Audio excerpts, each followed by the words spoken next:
बंदी छोड़ सतगुरु रामपाल जी परमेश्वर जी की जय हो।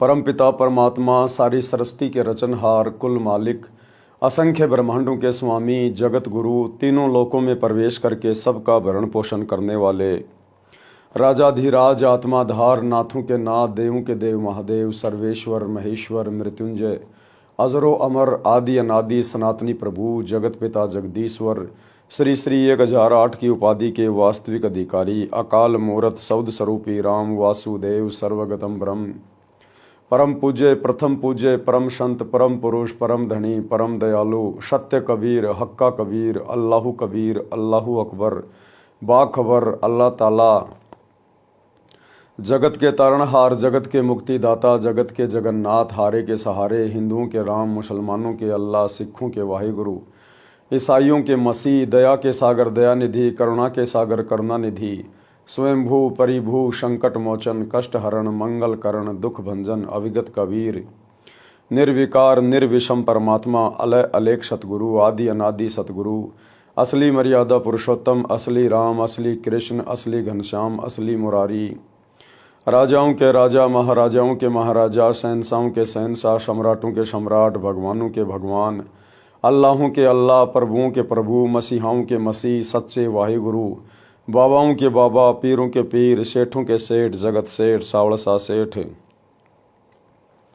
सर्वगुण संपन्न अनंत कोटि कलाओं के स्वामी अनंत कोटि ब्रह्मांडों के नायक योगियों में महायोगी ध्यानियों में महाध्यानी सिद्धों में परम सिद्ध ज्ञानियों में तत्व ज्ञानी ब्रह्म ज्ञानी महाज्ञानी परम ज्ञानी सर्वश्रेष्ठ ज्ञानी विज्ञानी युवा कबीर समरथ कबीर असमवात अमित ओजा सच्चे रहनुमा करीम अल्लाह शुभान अल्लाह दुनिया के अंतिम पैगंबर 8 सितंबर 1951 से गांव धनाना जिला सोनीपत हरियाणा भारतवर्ष की पावन भूमि पे प्रकट रियल कल्कि भगवान श्री नारायण साकार हरि श्री बाबा साहेब नूर अनंत परमात्मा संत श्रोमणी सतगुरु रामपाल जी परमेश्वर जी के चरण कमल में साध संगति से जुड़े हुए देश विदेश से आप और हम सभी सत्सेवक भाई बहनों का अनंत कोटि दंडवत प्रणाम। सत्साई भाई और बहनों, दया परमपिता परमेश्वर जी की सारी सृष्टि के मालिक की सतगुरु रामपाल जी भगवान की जिनके विशेष आशीर्वाद से शुभ आशीर्वाद से उन्हीं के कर कमल से लिखित पवित्र पुस्तक जीने की राह के ऊपर वीडियो बनाने की श्रृंखला जारी है। इसी श्रृंखला में आज हमारा ये 17वें नंबर का वीडियो है। प्रत्येक वीडियो में गुरुदेव भगवान के आशीर्वाद से हमें अध्यात्म के विषय में बहुत सारी नई नई बातें प्राप्त हो रही हैं जो हमारे विश्वास को ऊंचाइयों पर लेकर जाती है। भाइयों और बहनों, जीने की राह पर चलने के लिए ही ये मनुष्य शरीर हमें परमेश्वर ने दिया है और असल में जीने की राह एक ही है। जीने का मकसद तभी है जब आप पूर्ण सतगुरु से उपदेश प्राप्त करके शत भक्ति को मर्यादाओं में रहकर सफलता की ओर लेकर जाओ। अगर आपने इस मनुष्य शरीर से स्त्री या पुरुष के शरीर से यदि आपने परमात्मा प्राप्ति नहीं की सत भक्ति नहीं की तो हमारे में और जानवरों में कोई अंतर नहीं है। परमात्मा कहते हैं भक्ति बिना नर और खर एक है। नर यानी इंसान, इंसान में स्त्री पुरुष सभी आ जाते हैं, और खर यानी गधा। अगर हमें सतगुरु की ये भक्ति नहीं मिली, आप चाहे देश के राजा हो, चाहे राष्ट्रपति हो, चाहे प्रधानमंत्री हो, आप जी इंसान होकर भी गधे की श्रेणी में हो, पशु की श्रेणी में। भक्ति बिना नर और खर एक है, जिन हर पद नहीं जाना, पूर्ण ब्रह्म की परख नहीं रे पूज मरे पाषाणा। पूर्ण परमात्मा कौन है, कैसा है, कहाँ रहता है, कैसे मिलता है, इसकी जानकारी तुझे प्राप्त नहीं हुई, सतभक्ति पे आप लगे नहीं तो मरने के बाद में पशु योनि में जाओगे। जीते जी भी गधे, जीते जी भी पशु, और मरने के बाद तो पशु योनि में जाना ही जाना है। तो विचार करने की ये बात है, जिन जिन आत्माओं को जीने की राह मिल चुकी है, जीवन जीने का मकसद प्राप्त हो चुका है, उन आत्माओं को अपनी किस्मत के ऊपर बारंबार विचार करके गुरुदेव भगवान का धन्यवाद करना चाहिए कि हे गुरुदेव, आपने इस संसार की अरबों की जनसंख्या में से कैसे मुझ नीच के ऊपर दया बख्श दी। आपने मेरा ये मनुष्य जन्म भी सवार दिया, आपने मेरा ये लोक भी सवार दिया, और शरीर छूटने के बाद आपके विमान में बैठ के आपके सचखंड में जाऊंगा, सदा सदा के लिए अमर हो जाऊंगा। मेरे तो लोक और परलोक दोनों आपकी कृपा से संवर गए, सफल हो गए।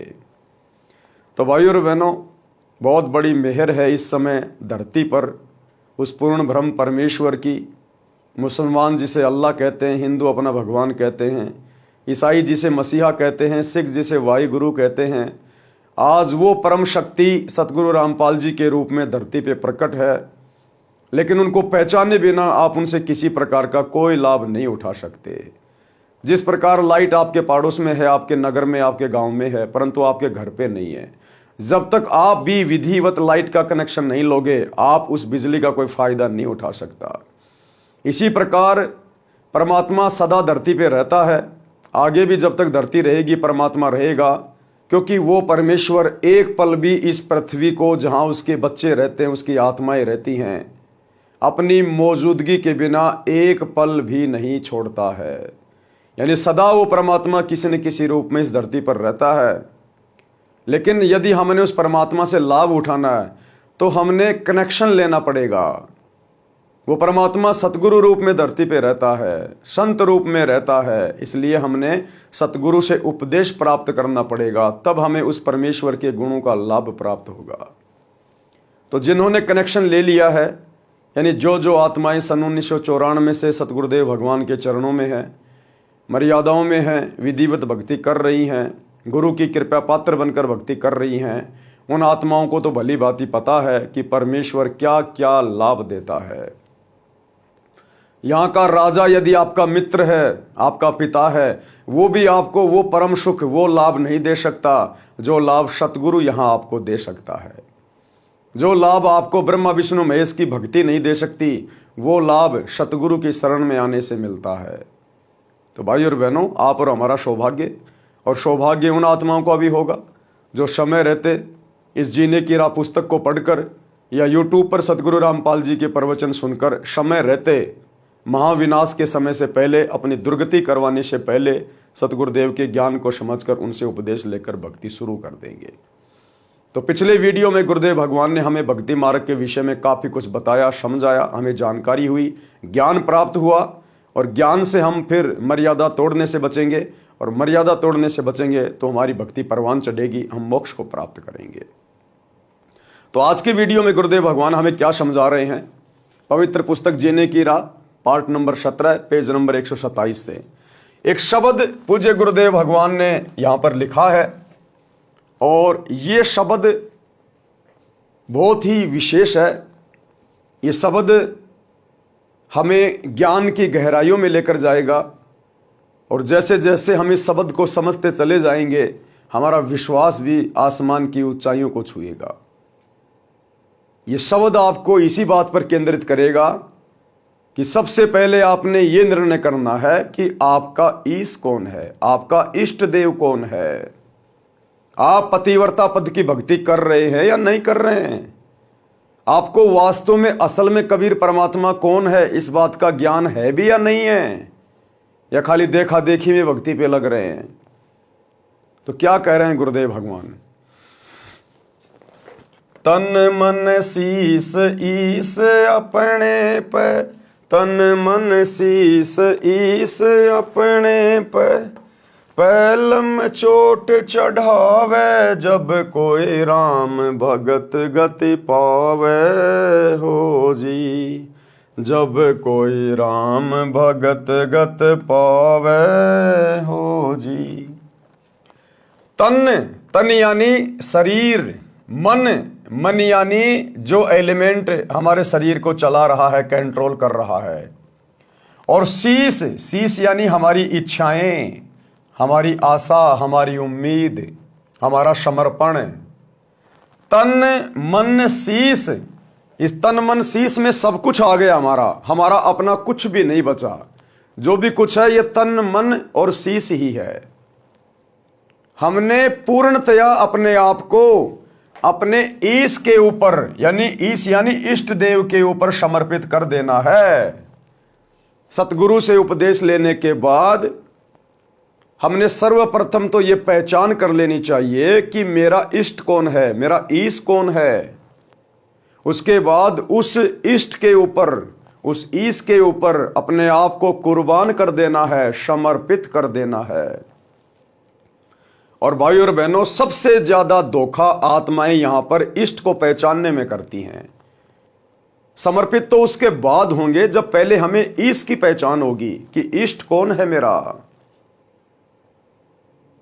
तो जगत वाले भाई बहन वो तो अपना इष्ट मानते हैं, कोई ब्रह्मा को, कोई विष्णु को, कोई शिव जी को, कोई हनुमान जी को, कोई माता जी को।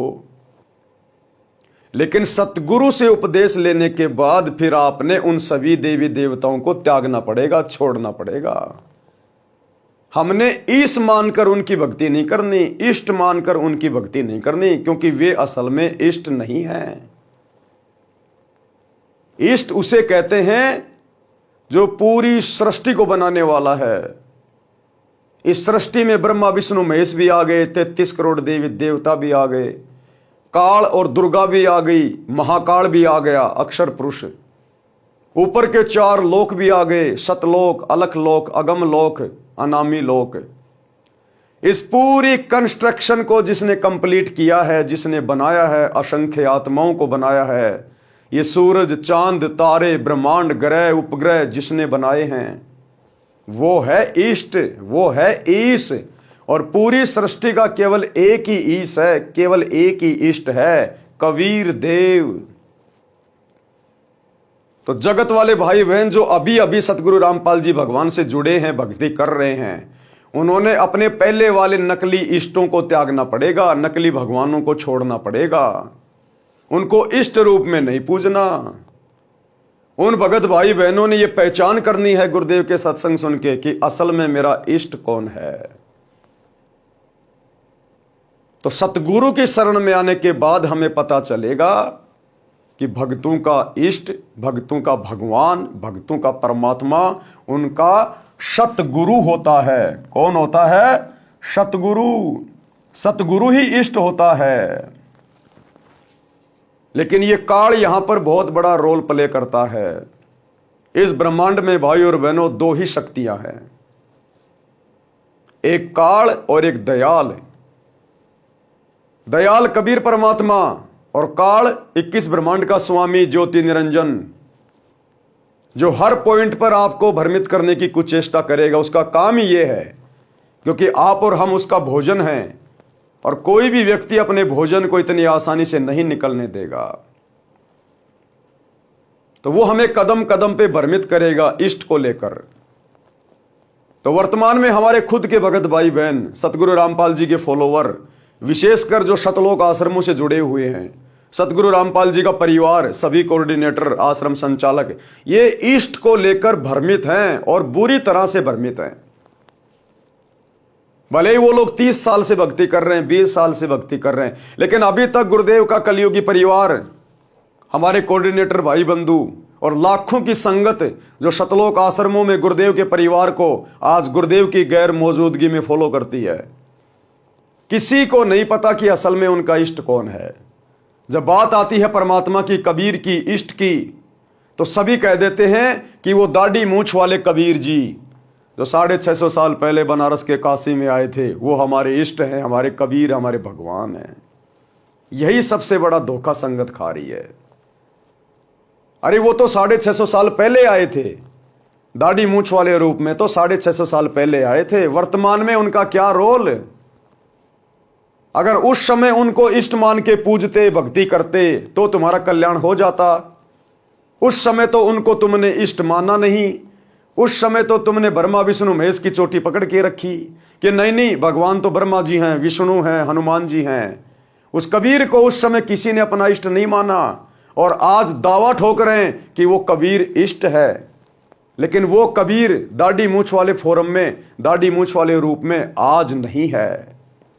केवल उसकी फोटो से हमारा उद्धार नहीं हो सकता, हमारा मोक्ष नहीं हो सकता। वो फोटो जन्म जन्मांतरों की हमारी भक्ति की भूख को, प्यास को शांत नहीं कर सकती। आज कहां है वो कबीर? आज कहां बैठा है वो कबीर? आज यदि हम उससे दीक्षा लेंगे, उसे अपना गुरु बनाएंगे, अपना इष्ट मानेंगे, उसकी मर्यादा में रह के भक्ति करेंगे तो हमारी आत्मा का कल्याण संभव है। अब ये पहचान कि वो कबीर जो 650 साल पहले आया था दाढ़ी मूंछ वाले रूप बना के, आज वो धरती पे कहां है, इस बात की जानकारी 90% सतलोक आश्रमों से जुड़े हुए भक्तों को नहीं है। इस बात की जानकारी केवल सत सेवकों को हुई है, साध संगति से जुड़े हुए भाई बहनों को हुई है, जिन्होंने अपने गुरु को अपने इष्ट के रूप में जान लिया है, पहचान लिया है कि वो कबीर परमात्मा सतगुरु रूप में धरती पे प्रकट होता है, अपनी आत्माओं को तत्वदर्शी संत की भूमिका करके तत्व ज्ञान देता है, क्योंकि तत्वदर्शी संत की भूमिका उस कबीर परमेश्वर के अलावा कोई और नहीं कर सकता। इस पृथ्वी पर काल के लोक में आकर सत ज्ञान का प्रचार, सत्संग केवल वो कबीर भगवान ही कर सकता है, सतगुरु रूप में दूसरा कोई नहीं कर सकता। ये 9 मण उलझा हुआ आध्यात्मिक सूत, ये ज्ञान वो कबीर परमात्मा ही सतगुरु बन के सुलझा सकता है। 9 मण सूत उलझिया ऋषि रहे झकमार, सतगुरु ने ऐसा सुलझा दिया उलझे न दूजी बार। अपने द्वारा रची गई सृष्टि की जानकारी इस काललोक में आकर वो कबीर परमात्मा स्वयं ही दे सकता है, दूसरा कोई नहीं दे सकता। इसलिए सत्सेवकों ने पहचान लिया, जान लिया कि सतगुरु रामपाल जी स्वयं कबीर देव हैं, हमारे इष्ट हैं, हमारे पूज्य हैं, हमारे ईश हैं। और गुरु रूप में इष्ट की पहचान करके हमने उस दाढ़ी मूंछ वाले स्वरूप को, जिस स्वरूप में परमात्मा 650 साल पहले आए थे, हालांकि वो फोटो ओरिजिनल फोटो नहीं है, उस समय ऐसा कोई भी साधन नहीं था जिससे किसी का ओरिजिनल फोटो रखा जाए। उस समय ना कोई मोबाइल था, ना कोई कैमरा था, ना कोई वीडियो रिकॉर्डिंग थी, केवल हाथ से चित्र बनाए जाते थे। तो वर्तमान में जो फोटो दाढ़ी मूंछ वाली जिसे कबीर जी की कहा जाता है, वो असल में कबीर जी की फोटो नहीं है, वो तो एक इमेजिन है, बनावटी फोटो है, सोची हुई फोटो है। तो जब तक हमें ये पक्का दृढ़ विश्वास नहीं होगा, पता नहीं चलेगा कि वर्तमान में कबीर कहां है, तब तक हम कभी भी अपना तन मन और शीश अपने ईश के ऊपर समर्पित नहीं कर सकते। तो सौभाग्य है सत्सेवक भाई बहनों का, जिन्होंने सतगुरु आशीर्वाद से उनकी पहचान कर ली अपने इष्ट देव के रूप में, अपने परमेश्वर के रूप में, अपने कबीर देव के रूप में, और आज दृढ़ होकर अपना सर्वस्व अपने गुरुदेव के चरणों में न्योछावर करके अपना तन, अपना मन, अपना शीश और अपने ईश सतगुरु रामपाल जी के चरणों में समर्पित करके आज निश्चिंत होके भक्ति कर रहे हैं, निर्भय होके भक्ति कर रहे हैं। तो ईश के ऊपर, इष्ट के ऊपर अपना सब कुछ समर्पित करने से पहले हमें यह जानकारी होनी चाहिए कि हमारा इष्ट कौन है। एक छोटा सा सत्संग गुरुदेव के मुख कमल से गुरुदेव स्वयं कह रहे हैं कि अपने ही गुरु को इष्ट मानकर पूजेंगे तब हमारा यह जन्म मरण का रोग समाप्त होगा। अपने ही गुरु को इष्ट रूप में पूजना पड़ेगा, क्योंकि गुरु के अलावा दूसरा कोई इष्ट होता ही नहीं है। गुरु और गोविंद दो नहीं भाई, जब तक दो समझोगे दो जख्म जाई। गुरु को कोई साधारण मनुष्य नहीं मानना चाहिए। इसीलिए गरीबदास जी ने बार बार चेताया है, समझाया है हम कलयुग के बिचली पीढ़ी वालों को कि गुरु मानुष कर जानते वो नर कहिए अंध, और मैं दुखी संसार में आ गए यम के फंद। तो हमने तो यम के फंद कटवाने हैं, और यम के फंद कटेंगे जब हम अपने गुरुजी को अपना ईश मान के, इष्ट मान के, अपना तन मन शीश उनके ऊपर अर्पित कर देंगे, न्योछावर कर देंगे। जैसा गुरुजी कहेंगे वैसा ही करेंगे, वही भक्ति करेंगे, उन्हीं की आज्ञा में चलेंगे, उन्हीं की मर्यादाओं में रहेंगे, उनके प्रत्येक वचन को फॉलो करेंगे। एक पति को छोड़कर आन में आस्था रखने वाली पत्नी को व्यभिचारिणी कहते हैं।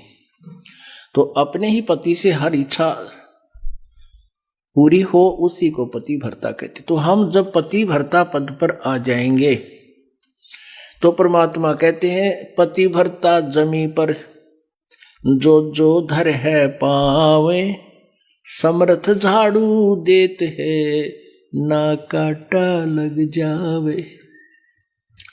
ऐसा हंस, ऐसा भक्त जब अपने एक इष्ट पूर्ण परमात्मा पर अपने ही गुरु को इष्ट रूप में मानकर जब अपने जीवन रूपी सफर में प्रस्थान करता है, पर अपने ही गुरु को इष्ट रूप में मानकर जब अपने जीवन रूपी सफर में प्रस्थान करता है, पर अपने ही गुरु को इष्ट रूप में मानकर जब अपने जीवन रूपी सफर में प्रस्थान करता है रास्ते पर, तो परमात्मा उस जीवन रूपी सफर के पाप कर्म रूपी कांटों को बुहारना शुरू कर देता, उसके दुखों को खत्म करना शुरू कर देता है, झाड़ू देता चलता है कि मेरी प्यारी आत्मा के कांटा ना लग जाए। तो कहते तन मन शीस ईस अपने पे पहलम चोट चढ़ावे, जब कोई राम भगत गति पावे हो जी। राम भगत, अब राम भगत का मतलब दशरथ पुत्र श्री रामचंद्र नहीं है। राम उस परमेश्वर की उपमात्मक पदवी का नाम है। जैसे अल्लाह, गॉड, परमेश्वर, परमात्मा, जगदीश, सत्य पुरुष, ये उस कबीर परमात्मा सतगुरु रामपाल जी की उपमात्मक पदवियों के नाम हैं। गरीब सब पदवी के मूल हैं, यानी जितने भी नाम हैं श्री राम, ये असल में उस कबीर परमात्मा की उपमात्मक पदवी का नाम है। कृष्ण, कृष्ण का मतलब होता है सर्वाधिक आनंददायक, तो ये कृष्ण नाम भी उस कबीर परमेश्वर की उपमात्मक पदवी का नाम है। ब्रह्म, ब्रह्म यानी भगवान परमेश्वर, ये भी कबीर परमेश्वर की उपमात्मक पदवी का नाम है। विष्णु, ये भी कबीर परमेश्वर की उपमात्मक पदवी का नाम है। अग्ने तनूर असी विष्णवे तवा सोमस्य तनूर असी, कबीर अंगारी असी बंबारी असी सवर ज्योति रित धाम आशी। जो तीनों लोकों में प्रवेश करके सबका भरण पोषण करता, उसको विष्णु कहते हैं। और ये महादेव, ये भी उस कबीर परमेश्वर की उपमात्मक पदवी का नाम है कि वो सबसे बड़ा देव है, महादेव, देवों का देव। परंतु इस काल ने, ज्योति निरंजन ने, शैतान ने 21 ब्रह्मांड में हम आत्माओं को भ्रमित करने के लिए अपने पुत्रों के नाम रख दिए, इन अवतारों के नाम रख दिए, कृष्ण, राम, ब्रह्मा, विष्णु, महेश, महादेव, जबकि ये सारे नाम इस कबीर परमेश्वर सतगुरु रामपाल जी की महिमा के उपमात्मक नाम हैं। लेकिन काल ने तो हमें भ्रमित करना है। इसलिए त्रेता में जो दशरथ पुत्र श्री रामचंद्र जी आए थे, उनका पूरा नाम था रामचंद्र, रामचंद्र, और वो उनके शरीर की पहचान थी, केवल उनके शरीर की पहचान। वो असल में राम नहीं थे। राम राम शब जगत बखाने, आदि राम कोई बिरला जाने। रामचंद्र जी का जन्म तो त्रेता में हुआ था। रामचंद्र जी का दादा भी नहीं जानता था कि मेरे पोते का नाम रामचंद्र होगा। सतयुग में इंसान थे, वो तो नहीं जानते थे राम कौन है, श्री कृष्ण कौन है। उस समय तो आपके राम और श्री कृष्ण का जन्म भी नहीं हुआ था। तो ये कबीर परमात्मा असल में राम है, जो पूरी सृष्टि में रम रहा है, उसको कहते हैं राम। तो ये गुरुदेव भगवान की उपमात्मक पदवी का नाम है राम। कि जब कोई राम भगत, यानी उस कबीर परमात्मा का भगत, जब वो सतगुरु रूप में आते हैं, उस समय जो उनकी भक्ति करेगा उनका भगत कहलाएगा। जब कोई राम भगत गति पावे हो जी, यानी सर्वप्रथम तो अपने इष्ट की पहचान हो, पहचान होने के बाद संसार से उल्टा हटके, जीवित ही मर के अपना तन मन शीस सब कुछ अपने गुरुदेव के ऊपर न्योछावर कर दे, समर्पित कर दे, और जैसा गुरुदेव कहें केवल उसी आधार से भक्ति करे, तब कहीं जाकर हम मुक्ति के अधिकारी बनेंगे। आगे क्या कह रहे हैं गुरुदेव? सतगुरु तिलक अजपा माला, युगत जटा रखवावे। सतगुरु तिलक अजपा माला, युगत जटा रखवावे। जत को पीन सत का चोला, भीतर भेख बनावे, जब कोई राम भगत गति पावे। हो जी जब कोई राम भगत गति पावे। हो जी बारंबार आपको उसी पॉइंट पे सतगुरु लाना चाहते हैं, क्योंकि सतगुरु भक्ति का मूल होता है, भक्ति की रीढ़ होती है, भक्ति की नींव होती है। सतगुरु से ही भक्ति शुरू होती है, सतगुरु ही भक्ति को परवान चढ़ाता है, और सतगुरु से ही सतलोक में जाके ये हमारे जन्म मरण का रोग समाप्त होता है। तो क्या कह रहे हैं परमात्मा? सतगुरु तिलक अजप्पा माला। सतगुरुदेव हमारे तिलक हैं। जैसे हम लोग माथे पे निकालते हैं, तिलक कहां निकाला जाता है? मस्तिष्क पे। यहां पे तिलक निकाला जाता है, मस्तिष्क पे, यानी अति पूजनीय। तिलक का स्थान सबसे ऊपर होता है, यहां मस्तिष्क पे, जो सबको दिखाई दे।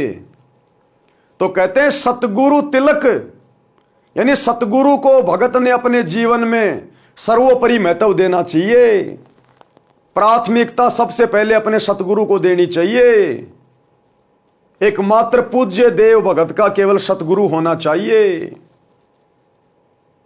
तो सबसे ज्यादा प्राथमिकता अपने गुरु जी को।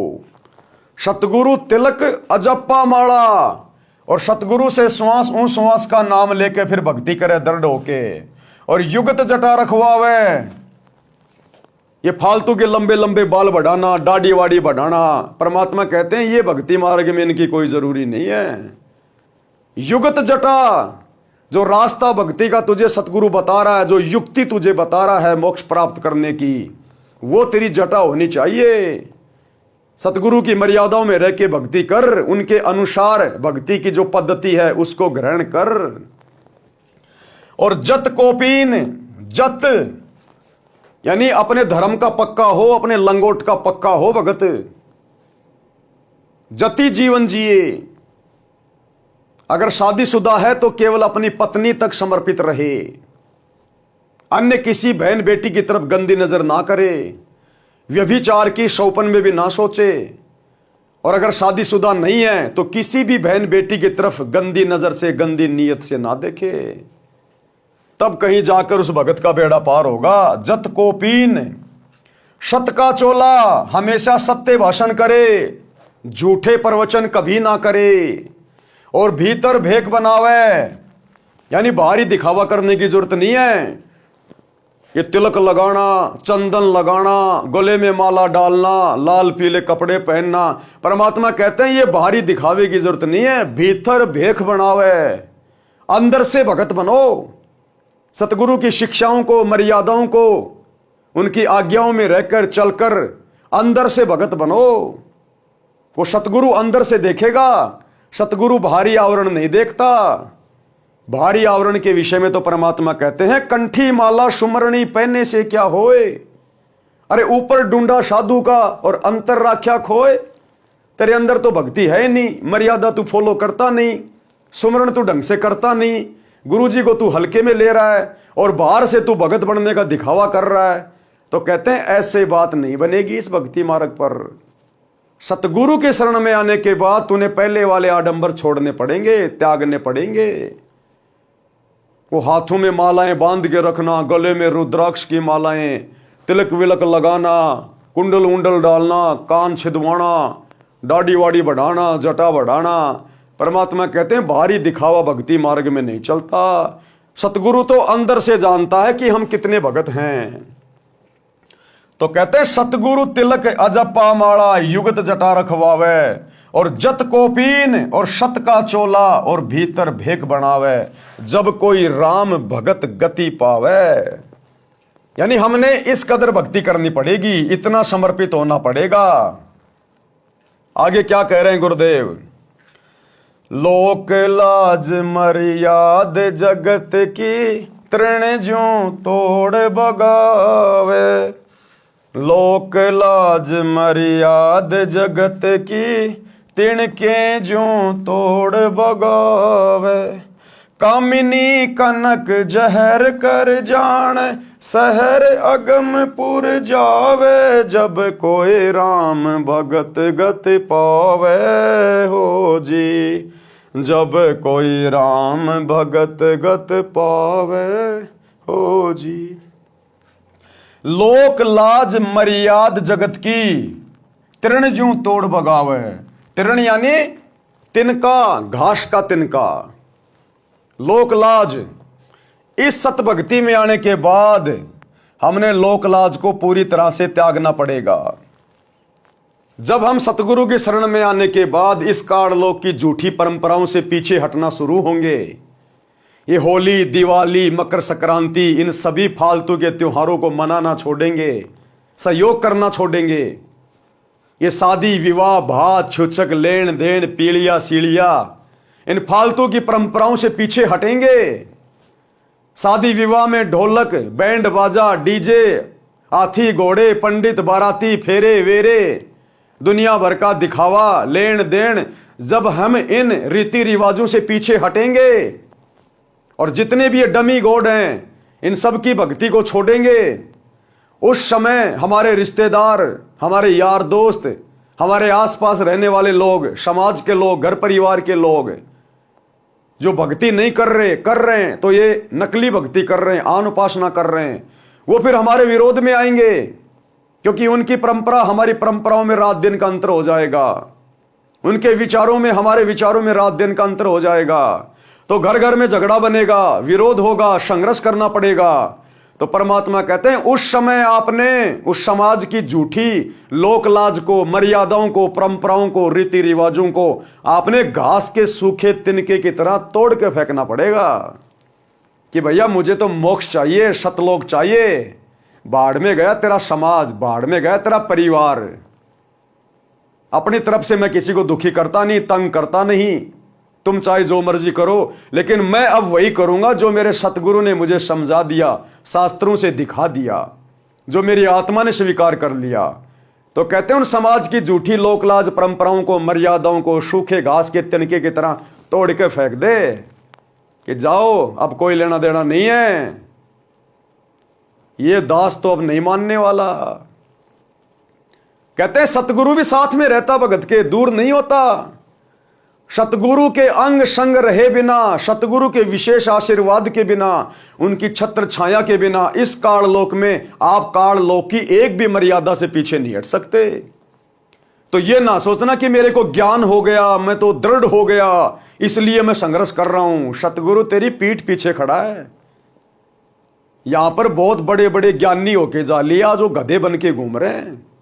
एक अकेले ज्ञानवान से कुछ नहीं होता। जब तक सतगुरु पीठ पीछे ना खड़ा रहे तब तक आप इस काललोक की एक भी मर्यादा से पीछे नहीं हट सकते। तो यदि आप संघर्ष कर रहे हैं, आपके अंदर वो हिम्मत पैदा हो रही है, तो कभी इस बात के ऊपर घमंड मत कर लेना, अहंकार ना ले आना कि मुझे ज्ञान हो गया है, मेरे अंदर भक्ति की शक्ति आ गई, मैं संघर्ष कर रहा हूं। कुछ नहीं कर रहा। अगर सतगुरु ढीला छोड़ दे, क्योंकि वो पतंग की डोर, भगत की डोर सतगुरु ने अपने हाथ में पकड़ रखी है, केवल वो पतंग उड़ती दिखाई देती है, लोगों को डोर दिखाई नहीं देती। डोर तो उस समय दिखाई देगी जब वो पतंग के हम नजदीक आएंगे, पतंग उड़ाने वाले के नजदीक आएंगे, अन्यथा दूर बैठे आदमी को वो डोर दिखाई नहीं देती, खाली पतंग दिखाई देता है। तो कोई ये ना सोचे वो पतंग अपने बलबूते पे उड़ रही है, नहीं, उस पतंग को डोर से पतंग उड़ाने वाले ने, सतगुरु ने बांध रखा है। तो भाई और बहनों, मन में कभी अहंकार ना आ जाए।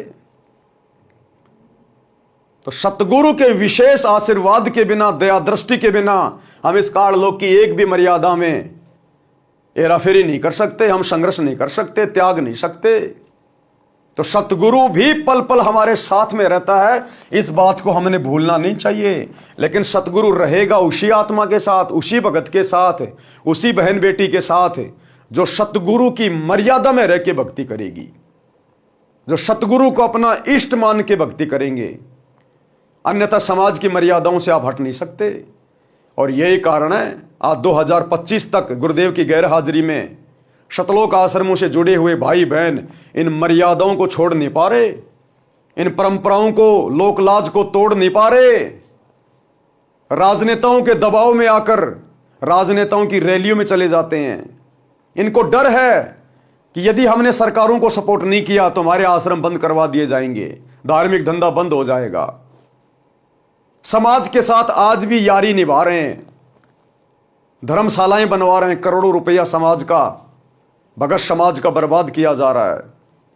आज भी अपने आश्रम चलाने के लिए गुरुदेव का परिवार धनाना गांव वालों के लिए स्टेडियम बना रहा है, हर प्रकार से गुलामियां कर रहा है, चापलूसी कर रहा है। क्यों? क्योंकि उनको अभी तक इष्ट की पहचान नहीं है।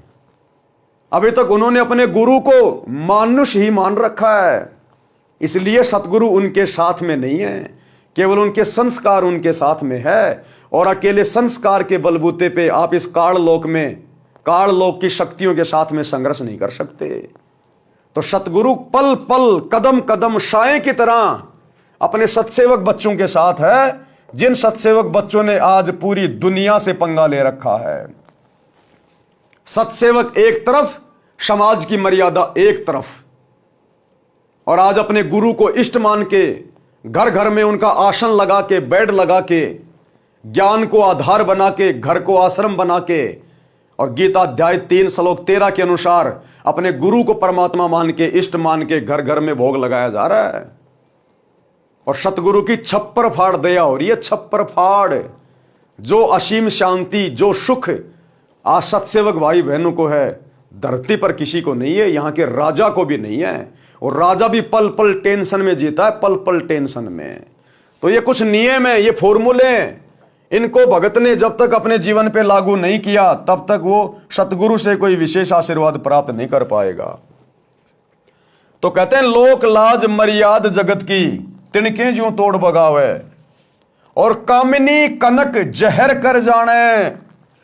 कामिनी यानी स्त्री, औरत, और ये कनक यानी सोना। कहते हैं जो स्त्री को और सोने को जहर के समान मानेगा, शहर अगमपुर जावे, वही आत्मा सतलोक में प्रवेश कर सकती है। तो बताओ ये रजा किसके ऊपर? आज घर घर में, पति पत्नी में, भाई बहन के रिश्ते कहां बन रहे हैं? आज संगत में यदि किसी ने पूरी तरह से सोने चांदी के गहने पहनना छोड़ा है तो किसने छोड़ा है? बताने की जरूरत नहीं है, सबको पता है, साथ संगति से जुड़ी हुई आत्माओं ने। 25-25 साल की उम्र में सत्सेवकों के घरों में भाई बहन के रिश्ते बन चुके हैं, जो पहले पति और पत्नी के रिश्ते में थे, जिनके संतान भी नहीं है और जिनकी उम्र भी ज्यादा नहीं है। आज वो भगत भाई बहन भी इस ज्ञान को आधार बनाकर अपनी आत्मा के कल्याण के लिए भाई बहन के रिश्तों में आ चुके हैं कि असंख्य जन्म हो गए बच्चे पैदा करते करते। हम तो काल की खुराक पैदा कर रहे हैं, काल की खुराक। सतगुरु नहीं कहेगा खुल के, क्योंकि सतगुरु ने तो इसको श्राप दे रखा है रोजाना 1 लाख मानव शरीरधारी प्राणी खाने का। तो सतगुरु कैसे ये पैदावार को बंद करवाएगा? सतगुरु कैसे अपने बेटे के विरुद्ध जाएगा? सतगुरु कैसे काल के विरुद्ध जाएगा? इसलिए सतगुरु नहीं कहेगा, सतगुरु वचन में है। लेकिन सतगुरु ने यहां संकेत कर दिया कि अगर तुम्हें सतलोक जाना है तो तुमने इस बच्चे पैदा करने वाली फैक्ट्री से बचना होगा। कामिनी यानी स्त्री, और ये कणक यानी सोना। जहर कर जाने, शहर अगमपुर जावे, जब कोई राम भगत गति पावे। आगे क्या कह रहे हैं गुरुदेव? जो पतिव्रता पति से राती, आन पुरुष ना भावे। जो पति भरता पति से राती, आन पुरुष ना भावे। बस पीहर में सुरत प्रीतम, न्यों कोई ध्यान लगावे। जब कोई राम भगत गत पावे हो जी, जब कोई राम भगत गत पावे हो जी। जो पति भरता, पति से राती, राती यानी संभोग करना, शारीरिक मिलन करना। जिस प्रकार एक पति भरता स्त्री केवल अपनी पति से ही शारीरिक मिलन करती है, केवल अपने पति को ही समर्पित करती है, आन पुरुष ना भावे। अन्य कोई भी गैर मर्द शौपन में भी उसको अच्छा नहीं लगेगा। चाहे कोई सोने का बन के क्यों ना खड़ा हो जाए, चाहे कोई देव क्यों ना आ जाए, कोई कितना धनी क्यों ना हो, कितना सुंदर क्यों ना हो, जो पति भर्ता माता बहन होती हैं वो अपने पति के अलावा किसी और को समर्पित नहीं होती। इसी प्रकार भक्ति मार्ग में जो पति भर्ता आत्मा होती हैं, भक्ति मार्ग में पति भर्ता आत्मा वो होती हैं जो केवल एक अपने सतगुरु के अलावा किसी और की पूजा ना करे, अपने सतगुरु के अलावा किसी और को अपना इष्ट मान के ना पूजे। और यही धोखाकारी है सतलोक आश्रमों से जुड़ी हुई 90% संगत। अपने सतगुरु को अपना इष्ट नहीं मानती, और जो इनके महीने में उस कागज के टुकड़े को, दाढ़ी मूछ वाली कबीर जी की समझे जाने वाली नकली मुर्दा फोटो को अपना इष्ट मान के, अपना पति मान के, कबीर मान के उसका कबीर प्रकट दिवस मना रही है। तो यहां पर संगत धोखा खा रही है। सतलोक आश्रमों से जुड़े हुए भाई बहन, गुरुदेव का परिवार, ये कोऑर्डिनेटर, ये पति भर्ता आत्मा नहीं है। इनके तो 5-5 पति है, 5-5 पति वैश्या भक्ति कर रहे हैं। महाभारत की द्रौपदी वाली आत्मा बन के घूम रहे सभी। इनके सबके घरों में, इनके दरबार में आप कभी जाना, इनके दरबार में एक फोटो मिलेगी, बीच में सतगुरु रामपाल जी, इस कोने में दाढ़ी मूछ वाले नकली कबीर जी, इस कोने में गरीबदास जी की फोटो, नीचे वाले कोने में दादा गुरु जी की फोटो, इस वाले कोने में पंडित चिदानंद जी की फोटो। अरे कितने पति हैं तुम्हारे? तुम पतिव्रता आत्मा नहीं हो, ये तो वैश्या भक्ति है। वैश्या को पता ही नहीं होता मेरे कितने पति हैं। और पति भर्ता पद पे आए बिना सतगुरु अपना वो आशीर्वाद नहीं बख्शेगा जिससे हमारा ज्ञान योग खुले, हमें सद्बुद्धि आए, हम भक्ति मार्ग पर आगे बढ़ें, दृढ़ होकर भक्ति कर सकें, समाज की परंपराओं से संघर्ष कर सकें। वो हिम्मत उसी समय आएगी जब सतगुरु अपना आशीर्वाद देगा, विशेष मेहर बख्शेगा, पल पल साथ रहेगा। और सतगुरु पल पल उसी आत्मा के साथ रहेगा जो पति भर्ता पद पे आ जाएगी, केवल अपने गुरु के अलावा किसी और को कबीर नहीं मानेगी, नहीं पूजेगी। तो कहते हैं जो पति भर्ता पति से राती आन पुरुष ना भावे, और बशे पीहर में प्रीत सुरतम में न्यो कोई ध्यान लगावे।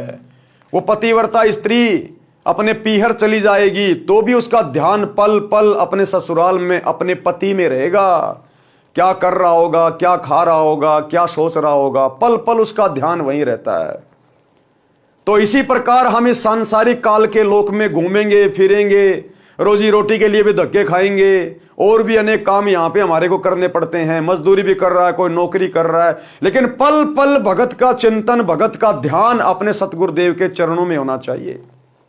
उनकी भक्ति से लगे रहना चाहिए, अपना नाम सुमरण करते रहना चाहिए। जब भी मौका मिल जाए, जरा से काम से फुर्सत मिले, अपना सत्संग सुन लेना चाहिए, अपने गुरुदेव की महिमा कर लेनी चाहिए।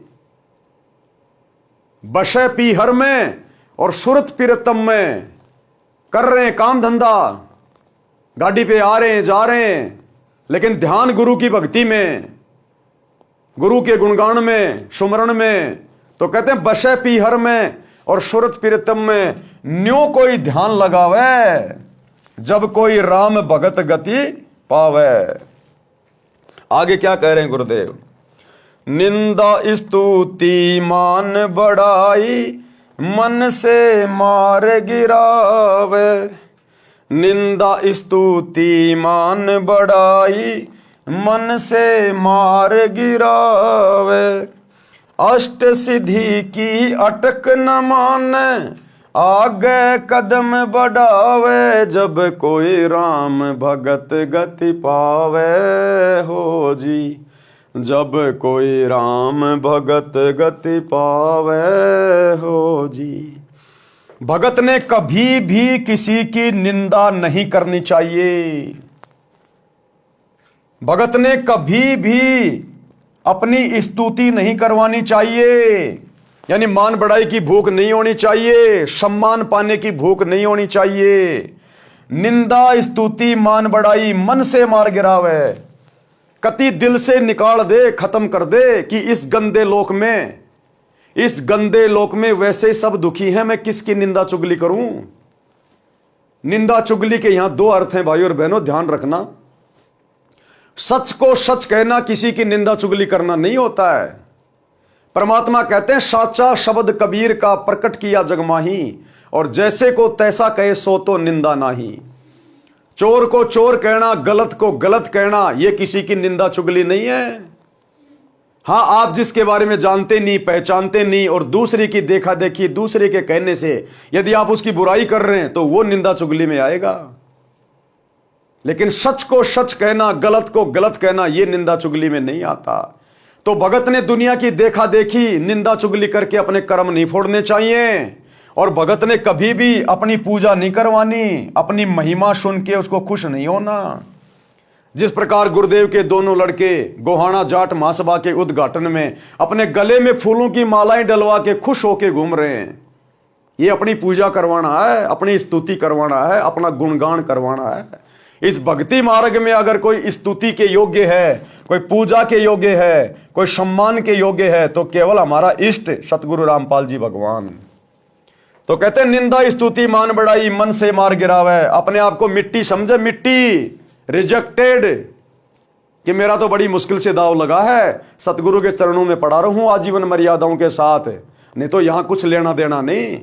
आज मैं मेरी स्तुति करवा रहा हूं, मेरी महिमा करवा रहा हूं, मेरे नाम का गुणगान हो रहा है, कल को पार नहीं हुआ तो गधा बन के घूमूंगा, फिर वो कुम्हार करेगा मेरी स्तुति, 2.5 मन का बोरा रखेगा, पीछे से मारेगा लठ कि जा बेटा ऊपर ईंट चढ़ा के आ, ऊपर से पक्की ईंट नीचे लेके आ। तब पता चलेगा वो गले में माला डलवाने का क्या मतलब होता है भक्ति मार्ग में। तो गुरुदेव कहते हैं निंदा स्तुति मान बढ़ाई मन से मार गिरावे। अष्ट सिद्धि की अटक न माने। चाहे तुम्हारे अंदर कितनी पावर आ जाए, कितनी शक्तियां आ जाए, कैसी तुम्हारे अंदर कोई सिद्धि आ जाए, हमने थूकना भी नहीं है, उस तरफ थूकना भी नहीं है। हमने किसी को दुआ नहीं देनी, किसी को बद्दुआ नहीं देनी, हमने भूलकर भी ये गलती नहीं करनी। अगर 8 सिद्धियां भी हमारे हाथ में आ जाएं तो भी हमने थूकना नहीं है उनकी तरफ कि भैया हमने तो सतलोक में जाना है, हमने क्या लेना देना इन सिद्धियों से, इन रिद्धियों से। अष्ट सिद्धि की अटक न माने, आगे कदम बढ़ावे, यानी आगे की तरफ बढ़े भक्ति मार्ग में कि भैया हमने तो अपना रोग कटवाना है। आशा नदी उलट कर डाटे और आडा बांध लगावे। आशा नदी मन में तरह तरह की काल इच्छाएं उठाएगा, तरह तरह की जिज्ञासा पैदा होंगी।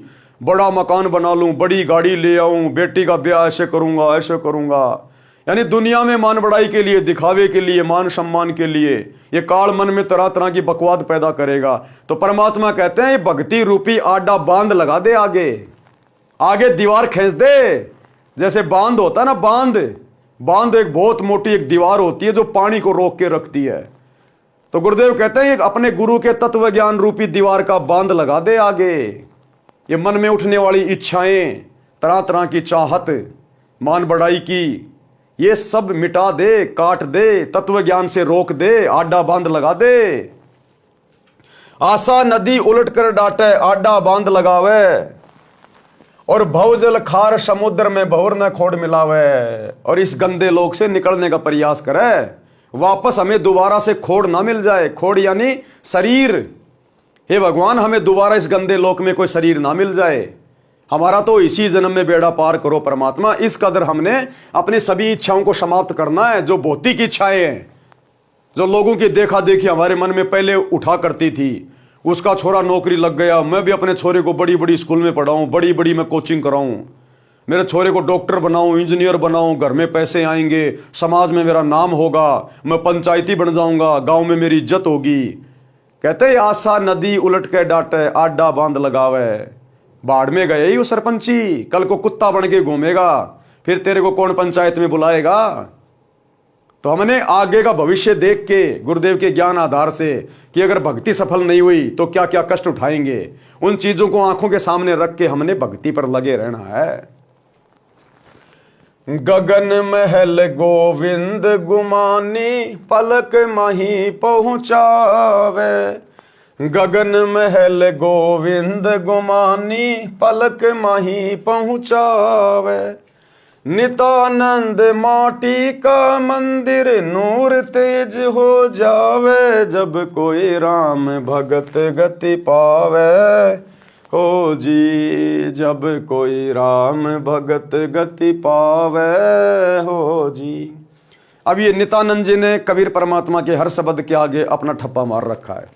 कोई बात नहीं, गगन महल हम जान गए, गगन महल सतलोक को कहते हैं। गगन महल गोविंद गुमानी, ये गुमानी नित्यानंद जी के गुरु का नाम था, और गोविंद यानी परमात्मा, यानी गुरु गुमानी, गोविंद गुमानी। तो आज हमें पता चल गया असल में गोविंद कौन है। सतगुरु रामपाल जी परमेश्वर है, जो हमें गगन महल में बैठा देगा, हमें सतलोक में पहुंचा देंगे। गगन महल गोविंद गुमानी, पलक माई पहुंचावे। 1 सेकंड में परमात्मा हमें उस सतलोक में बैठा देगा, हमारे भक्ति भाव को देख के। मालिक कहते हैं जीवन तो थोड़ा ही भला, जय सत सुमरण होए। ये 1,00,000 बरस का जीवना लेख धरे न कोई। तुम कर दो पल में पार हो जा रजा थारी। 1 पल में पलक माही पहुंचावे। तुम कर दो पल में पार हो जा रजा थारी। यदि हमने अपने सतगुरु को इष्ट मानकर उनके बताए अनुसार भक्ति करके, मर्यादा में रह के, समाज की लोक लाज मर्यादाओं से पीछे हटके यदि हमने इनको प्रसन्न कर लिया, तो पलक माही पहुंचावे। फिर इस परमेश्वर के हाथ का काम है, इसको रोकने वाला कोई नहीं सृष्टि में। फिर इनका हाथ पकड़ने वाला कोई नहीं है कि इन आत्माओं को कहां लेके जा रहा है। ये सबका बाप है। फिर पलक माही पहुंचावे ऐसी आत्मा को, ऐसे समर्पित भगत को, जो तन मन शीस ईस अपने पे पहलम चोट चढ़ावे। ये परमात्मा पलक माही उस आत्मा को सतलोक में जा बैठाएगा, पलक माही। और हमने तो जाना सतलोक, इसलिए जो कुर्बानी हम दे सकें वो कुर्बानी हम दे दें, क्योंकि हमारा तो टारगेट ही सतलोक है। तो हमने तो अपना सब कुछ अपने गुरुदेव भगवान को इष्ट मान के समर्पित करके रखना है। नित्यानंद माटी का मंदिर, माटी का मंदिर मानिए शरीर नश्वर कब समाप्त हो जाए, मिट्टी का घर। और सतलोक में जाने के बाद नूर तेज हो जावे, फिर वहां पर नूरी शरीर मिलेगा, कभी भी नष्ट ना होने वाला अविनाशी शरीर देगा परमात्मा। तो कहते हैं ये माटी का महल है, ये मिट्टी का मंदिर है, ये नश्वर शरीर। फिर सतलोक में जाने के बाद परमात्मा इसको नूरी बना देगा, नूर का शरीर मिलेगा। फिर शब्दार्थ, संत नित्यानंद जी ने भक्ति को सफल करने की विधि बताई है। अब विधि तो भाई सतगुरु बताता है, नित्यानंद जी को क्या पता बेचारे को भक्ति कैसे सफल होगी। उसको सतलोक का पता नहीं, सतलोक की भक्ति का पता नहीं। वो तो वैष्णव भक्ति करता था, श्री विष्णु जी की भक्ति तक का उसको ज्ञान था थोड़ा बहुत है। वो नित्यानंद जी हमें क्या बताएंगे, लेकिन सतगुरु हमेशा दूसरों को ही महिमा देते हैं। तो कह रहे संत नित्यानंद जी ने भक्ति सफल करने की विधि बताई है। कहा है कि गुरुजी से दीक्षा लेने के पश्चात परमेश्वर को पूर्ण रूप से समर्पित हो जाना चाहिए। गुरुजी से दीक्षा लेने के बाद परमेश्वर के प्रति समर्पित हो जाना चाहिए, क्योंकि गुरु से दीक्षा लेने के बाद हमें ज्ञान होगा और हमें फिर यह पता चलेगा कि वो गुरु ही परमेश्वर है। गुरु बड़े हैं गोविंद से मन में देख विचार, हरि सुमरे सोवार हैं गुरु भजे होय पार।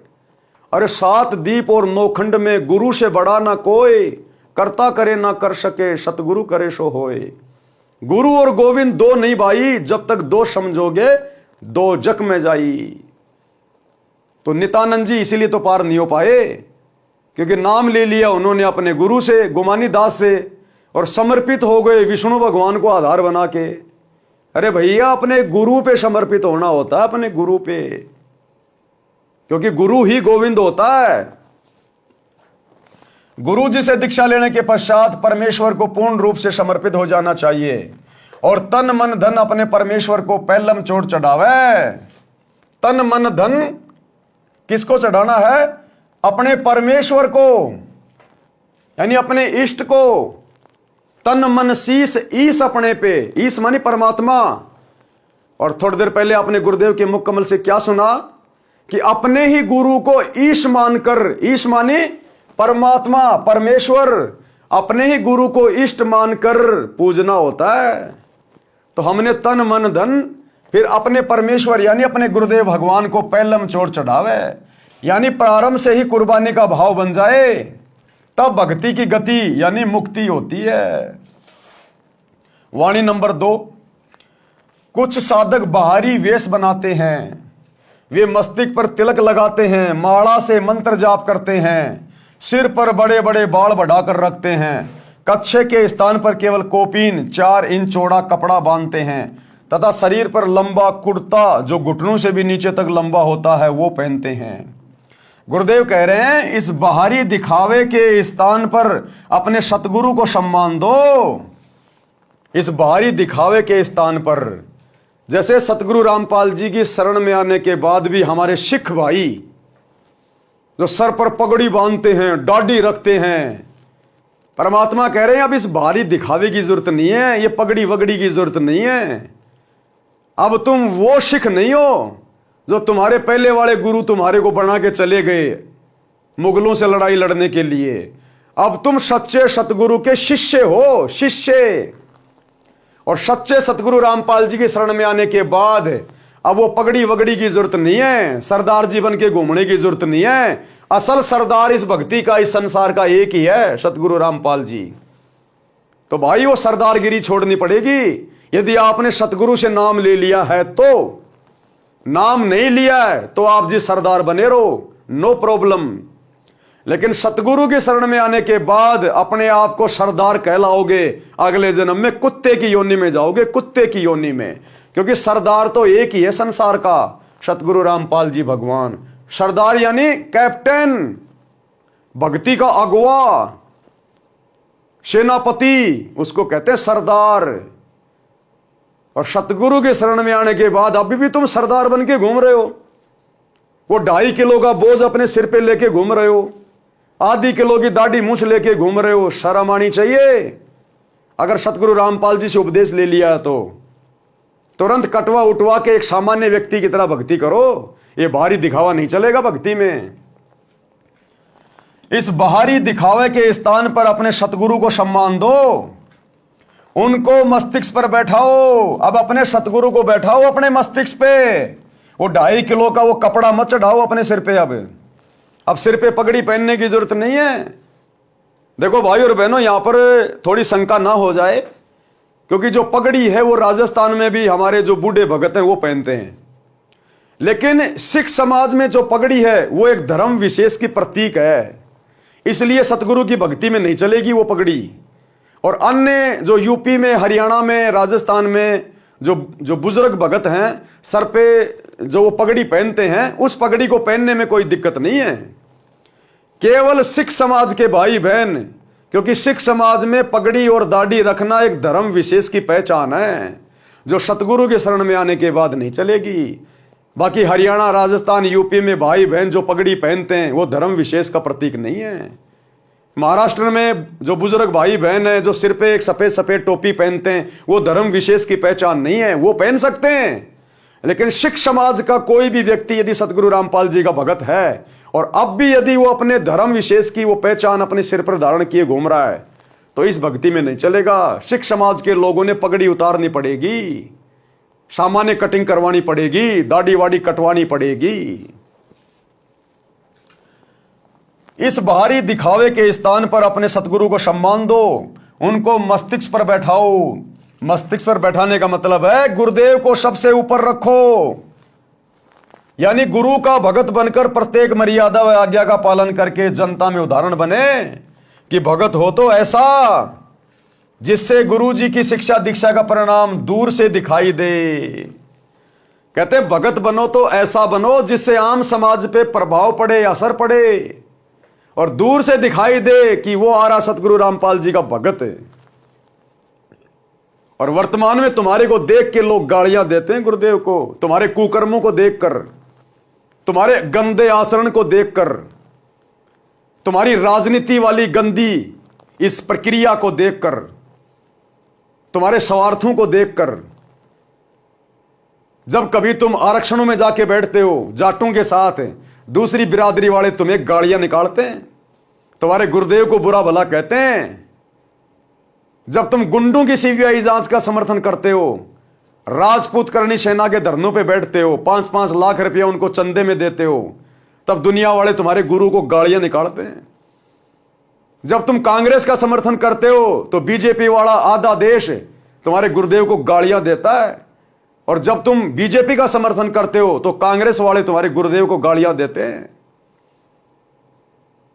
और यहां क्या कह रहे हैं गुरुदेव कि भगत हो तो ऐसा हो, उसका आचरण ऐसा हो, दूर से देखते लोग पहचान जाएं कि यह है सतगुरु रामपाल जी का भगत है। तो अभी तो भक्ति आसपास भी नहीं है, भले तुम सार नाम लेके घूम रहे हो, सार शब्द लेके घूम रहे हो फर्जी, अभी तक भक्ति आसपास भी नहीं है सतलोक आश्रमों से जुड़े हुए भाई बहनों के अंदर। परमात्मा ने बताया कि मुझे ज्यादा खुशी उस समय नहीं होती जब लोग मेरे सत्संग सुन के, मेरी पुस्तकें पढ़ के और मेरे से नाम उपदेश लेने आते हैं। गुरुदेव ने कहा कि मेरे को असली खुशी उस दिन होगी जब मेरे भक्तों के आचरण को देखकर, मेरे भक्तों के व्यवहार को देखकर दुनिया मेरे से नाम दीक्षा लेने आएगी कि जी मैं तो आपके एक भगत से बड़ा प्रभावित हुआ, अजी आपका भगत हमारे गांव में एक नंबर का ऐसा था वैसा था, और उसके जीवन में जो परिवर्तन आया है, उसकी भाषा में, उसके बोलचाल में, उसके आचार विचार में, साहब मैं तो गदगद हो गया। मेरा तो वहीं से हृदय परिवर्तित हो गया कि ये तो इसके गुरु ने किया है, अन्यथा ये आदमी तो एक नंबर का गुंडा मवाली था।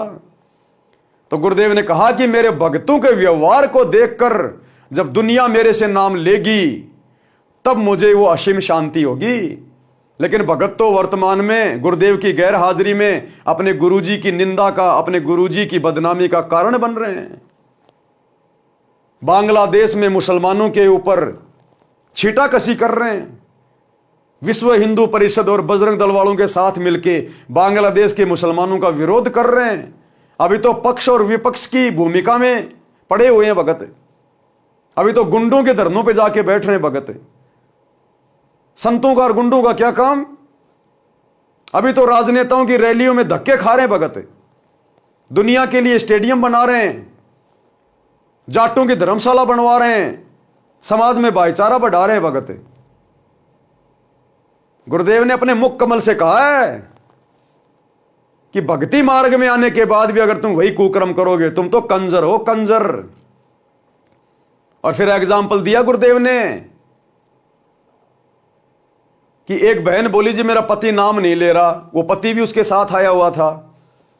तो गुरुदेव ने कहा भाई तू लागता बहुत अच्छा आदमी है, तेरे विचार भी अच्छे हैं, भाई तू नाम क्यों नहीं ले रहा? नाम ले ले भाई, अच्छी बात है। नाम नहीं लेगा तो कहीं ना कहीं भक्ति में बाधा करेगा इनको, अपने बच्चों को। तो वो भगत क्या बोला? वो भगत नहीं था, वो क्या बोला गुरुजी से? बोले महाराज जी नाम तो मैं ले लूं, लेकिन इस आपकी भगतनी में, इस मेरी औरत में जिसने आपसे दीक्षा ले रखी है, इसमें कोई बदलाव तो नहीं आ रहा। जरा सी बच्चे गलती कर देते हैं उनको जानवरों की तरह मारती है। भैंस कभी दूध नहीं दे तो दे लठम लठ, दे लठम लठ, छोटी छोटी बातों पे लड़ाई झगड़ा करती है। इस तुम्हारी भगतनी में कोई बदलाव तो नहीं देख रहा मैं, तो ईसा नाम लेकर मैं क्या करूंगा? तो गुरुदेव भगवान ने कहा कि भैया भक्तों ने अपने आचार विचार व्यवहार में परिवर्तन लाना चाहिए। एक छोटा सा सत्संग सुनिए। हम नाम भगत का धरावर काम जगत बूंदे करें तो क्या कि भगत भी लड़ाई झगड़ा छोटी छोटी बातों पर खर्चा तानी है, थोड़ा हानि लाभ हो जाए फिर वह कंजरपना, फिर क्या फायदा इस भक्ति का? फिर विश्वास कहाँ आपको भगवान के ऊपर? जो परमात्मा करता है, अब जो भी ऑपरेशन होगा मालिक करेगा। आपकी हानि है तो भी हित, और हित तो हित है ही है, आप इतना विश्वास रखें। अब क्या कहते हैं, जैसे हम पहले गांव गांव में घर घर में सत्संग करने जाते थे, तो हम तो एक बहन ने नाम ले रखा और वो अपने पति ने कहे आप भी नाम ले लो, आप भी नाम ले लो। फिर मेरे से कहने लगे जी समझाओ, नहीं यू मानता है को नहीं, आदमी तो बढ़िया है पर पता नहीं क्या बात है यू नाम क्यों ना लेता। मैंने उसको समझाया भाई नाम क्यों ले लो आप भी, कोई बुरी चीज तो है नहीं। आपकी पत्नी नाम ले रही, आपके बच्चे ले रहे, आप नहीं लोगे तो इनका कुछ न कुछ बाधा ही करोगे। वो कहने लगा जी नाम तो मैं ले लूं पर ये आपकी भगतनी में कोई अंतर तक को ना, माड़ी ही बात पर बड़का न दे डंडा दे डंडा। कोई पशु ने दूध ना दिया या दूध देते समय टांग ठाली ठाकर बोला देव लट्ठा दे लट्ठा, मन ने बोला सूरत बोलती नहीं, तो इसमें कोई परिवर्तन तो ना मन देख रहा, तो नाम तो मैं ले लूं, जैसा ही नाम है मत। तो भाई और बहनों, गुरुदेव ने यहां पर वही बात लिखी है। क्या कह रहे हैं? यानी गुरु का भगत बनकर प्रत्येक मर्यादा व आज्ञा का पालन करके जनता में उदाहरण बने कि भगत हो तो ऐसा जिससे गुरु जी की शिक्षा दीक्षा का परिणाम दूर से दिखाई दे। जैसे माथे पर तिलक दूर से दिखाई देता है, जो भगत की पहचान है। भगत की पहचान बाहरी आडंबर की बजाय क्रिया से करवाई जाए। शुभ कर्म करे, बुराइयों से बचे, श्वास के जाप की माला श्वास श्वास से अजप्पा जाप करे। सिर पर बड़े बालों की जटा के स्थान पर सतगुरु द्वारा बताई भक्ति की युक्ति को दृढ़ता से अपनाए। सिर पर बड़े बालों की बजाय परमात्मा संकेत कर रहे हैं सिख समाज से जुड़े हुए भक्तों के लिए कि अब वो पगड़ी की जरूरत नहीं है, वो बाल वाल कटवा लो, दाढ़ी वाड़ी कटवा लो, भगत बन के भक्ति करो। ये सरदारगिरी तुमने बहुत समय कर ली, क्या मिला तुम्हारे को? तो क्या कह रहे हैं गुरुदेव? सिर पर बड़े बालों की जटा के स्थान पर सतगुरु द्वारा बताई भक्ति की युक्ति को दृढ़ता से अपनाए। गुप्तांग पर केवल कोपीन से संयम नहीं रहता, संयम रहता है जति भाव अपनाने से, वो अपनाए। युवा स्त्री को देखकर मन में दोष ना आने दें, सत्य वचन बोलें। ये भगत का असली चोला यानी भगत दिखाई देने वाला वस्त्र है, क्योंकि सतगुरु तो भगत को अंदर से देखता है, बाहर से नहीं देखता। भगत के अंदर क्या चल रहा है, क्या दोष है, क्या विकार है, क्या सोच है, ये अंतर्यामी तो अंदर से जानता है कि अंदर से अभी हम कितने भगत हैं। सत्य ज्ञान से पता चलता है कि ये सत्य भक्ति कर रहा है या अपना जीवन गलत साधना में नष्ट कर रहा है। लोक लाज मर्याद जगत की तिणके जो तोड़ बगावे। संसार के व्यक्तियों के व्यंग्यों व लाज यानी शर्म के कारण भक्ति में बाधा ना आने दे। लोग चाहे कुछ भी कहें, कैसे ताने मारें, कुछ ही बात कहें, बन गया बाबा रामपाल का भगत, तेरा रामपाल बाबा ये है वो है, जेल में पड़ा है, फलाना है, दिखना है, कुछ भी कहें उनको कहने दो, उन्हें ज्ञान नहीं है, वो अभी नादान है। लेकिन हमें पता चल गया, हमने ज्ञान लिया है, हमने समझा सतगुरु को। तो जगत वालों के किसी भी प्रकार के तानों से, व्यंग से, लोकलाज से हमने शर्म नहीं करनी चाहिए, अपनी भक्ति नहीं त्यागनी चाहिए, मन में जरा संकोच भी नहीं आना चाहिए अपने गुरु जी के प्रति। संसार के व्यक्तियों के व्यंग्यों व लाज यानी शर्म के कारण भक्ति में बाधा ना आने दें। उस लोक लाज यानी ये शर्म की लोग क्या कहेंगे, मैं सत्संग में जाता हूं, दंडवत करता हूं, परंपरागत भक्ति त्याग दी है, इस लोक लाज को तिनके की तरह तोड़कर फेंक दे, यानी उसको बाधा ना बनने दे। कणक यानी सोना तथा कामिनी यानी सुंदर युवती को देखकर अपनी नीयत में दोष ना आने दे, उसे विष के तुल्य जाने, तब साधक अमरलोक में जा सकेगा। अपने इष्ट देव के प्रति पतिव्रता स्त्री की तरह समर्पित रहें। जो पतिव्रता पति से राती आन पुरुष नहीं भाव है। अपने इष्ट देव के प्रति, तो अभी आपने गुरुदेव के मुख कमल से क्या सुना कि अपने ही गुरु को इष्ट मानकर भक्ति करनी है, अपने ही गुरु को इष्ट मानकर। एक बार फिर से सुन लीजिए। एक पति को छोड़कर आन में आस्था रखने वाली पत्नी को व्यभिचारिणी कहते हैं। तो अपने ही पति से हर इच्छा पूरी हो, उसी को पति भर्ता कहते। तो हम जब पति भर्ता पद पर आ जाएंगे तो परमात्मा कहते हैं पति भर्ता जमी पर जो जो धर है पावे, समर्थ झाड़ू देत है ना काटा लग जावे। ऐसा हंस, ऐसा भक्त जब अपने एक इष्ट पूर्ण परमात्मा पर अपने ही गुरु को इष्ट रूप में मानकर जब अपने जीवन रूपी सफर में प्रस्थान करता है, पर अपने ही गुरु को इष्ट रूप में मानकर जब अपने जीवन रूपी सफर में प्रस्थान करता है, पर अपने ही गुरु को इष्ट रूप में मानकर जब अपने जीवन रूपी सफर में प्रस्थान करता है रास्ते पर, तो परमात्मा उस जीवन रूपी सफर के पाप कर्म रूपी कांटों को बुहारना शुरू कर देता, उसके दुखों को खत्म करना शुरू कर देता है, झाड़ू देता चलता है कि मेरी प्यारी आत्मा के कांटा ना लग जाए। तो क्या कहा गुरुदेव ने? अपने ही गुरु को इष्ट मान के पूजा करनी है। और यहां क्या कह रहे हैं? अपने इष्ट देव के प्रति पतिव्रता स्त्री की तरह समर्पित रहें, यानी अपने इष्ट अपने गुरु जी के अलावा किसी और को ना पूजें। अब वो दाढ़ी मूछ वाला नकली कबीर उसको छोड़ दें, जून के महीने में उसका कबीर प्रकट दिवस मनाना छोड़ दें। अपने इष्ट देव यानी सतगुरु के प्रति पतिव्रता स्त्री की तरह समर्पित रहें, जैसे पतिव्रता स्त्री अपने पति के अतिरिक्त अन्य किसी पुरुष को पति रूप में इच्छा नहीं करती। चाहे कितना ही सुंदर व धनवान हो, अपने परमात्मा की भक्ति को कभी ना भूलें। लोग दिखावा न करके हृदय से मन मन में श्वास श्वास से परमात्मा के नाम का सुमरण करता रहे। भगत से तात्पर्य है कि स्त्री या पुरुष कोई भी हो, जैसे पतिव्रता स्त्री अपने मायके घर चली जाती है तो वह परिवार को पता नहीं लगने देती कि वह अपने पति को याद करती है। इस प्रकार साधक अपना ध्यान प्रभु चिंतन में लगाए। कौन से प्रभु के चिंतन में? सतगुरु रामपाल जी प्रभु के चिंतन में, अपने इष्ट के चिंतन में।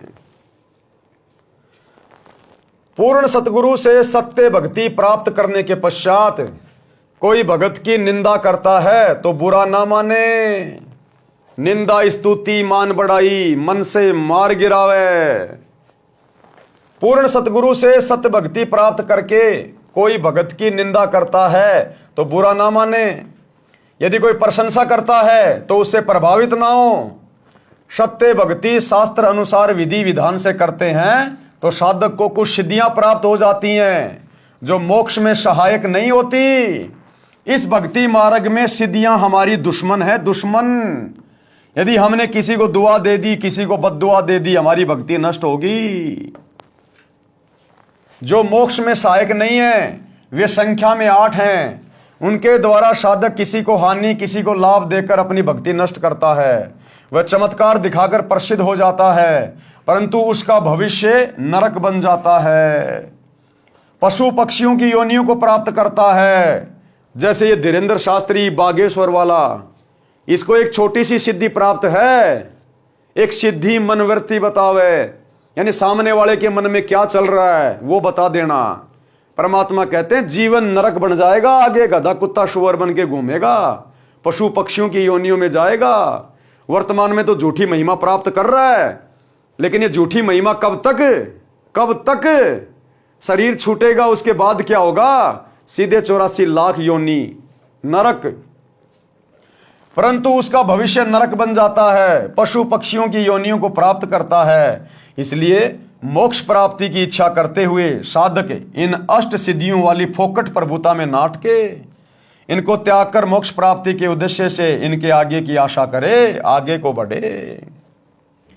इस पृथ्वी लोक के धन वैभव राज संपत्ति की अनेकों इच्छाओं रूपी नदी को रोके, आशा नदी उलट कर रोके। यानी इस पृथ्वी लोक की, इस काल लोक की किसी भी धन दौलत की, राज्य प्राप्ति की या संपत्ति की या और भी कोई इच्छाएं हैं, उन इच्छाओं रूपी नदी को रोको। आडा बांध लगाना यानी दृढ़ निश्चय रूपी मजबूत बंध लगाएं। संसार रूपी खारे यानी दुखों से भरे समुद्र में फिर जन्म ना लें। जिस इष्ट की भक्ति गुरु बताता है वह गुरु अपने अनुयायियों को उस इष्ट के धाम में जो आकाश में है पहुंचाने में पूरा सहयोग करता है। नित्यानंद जी के गुरुजी श्री गुमानी दास जी श्री विष्णु जी के भगत थे।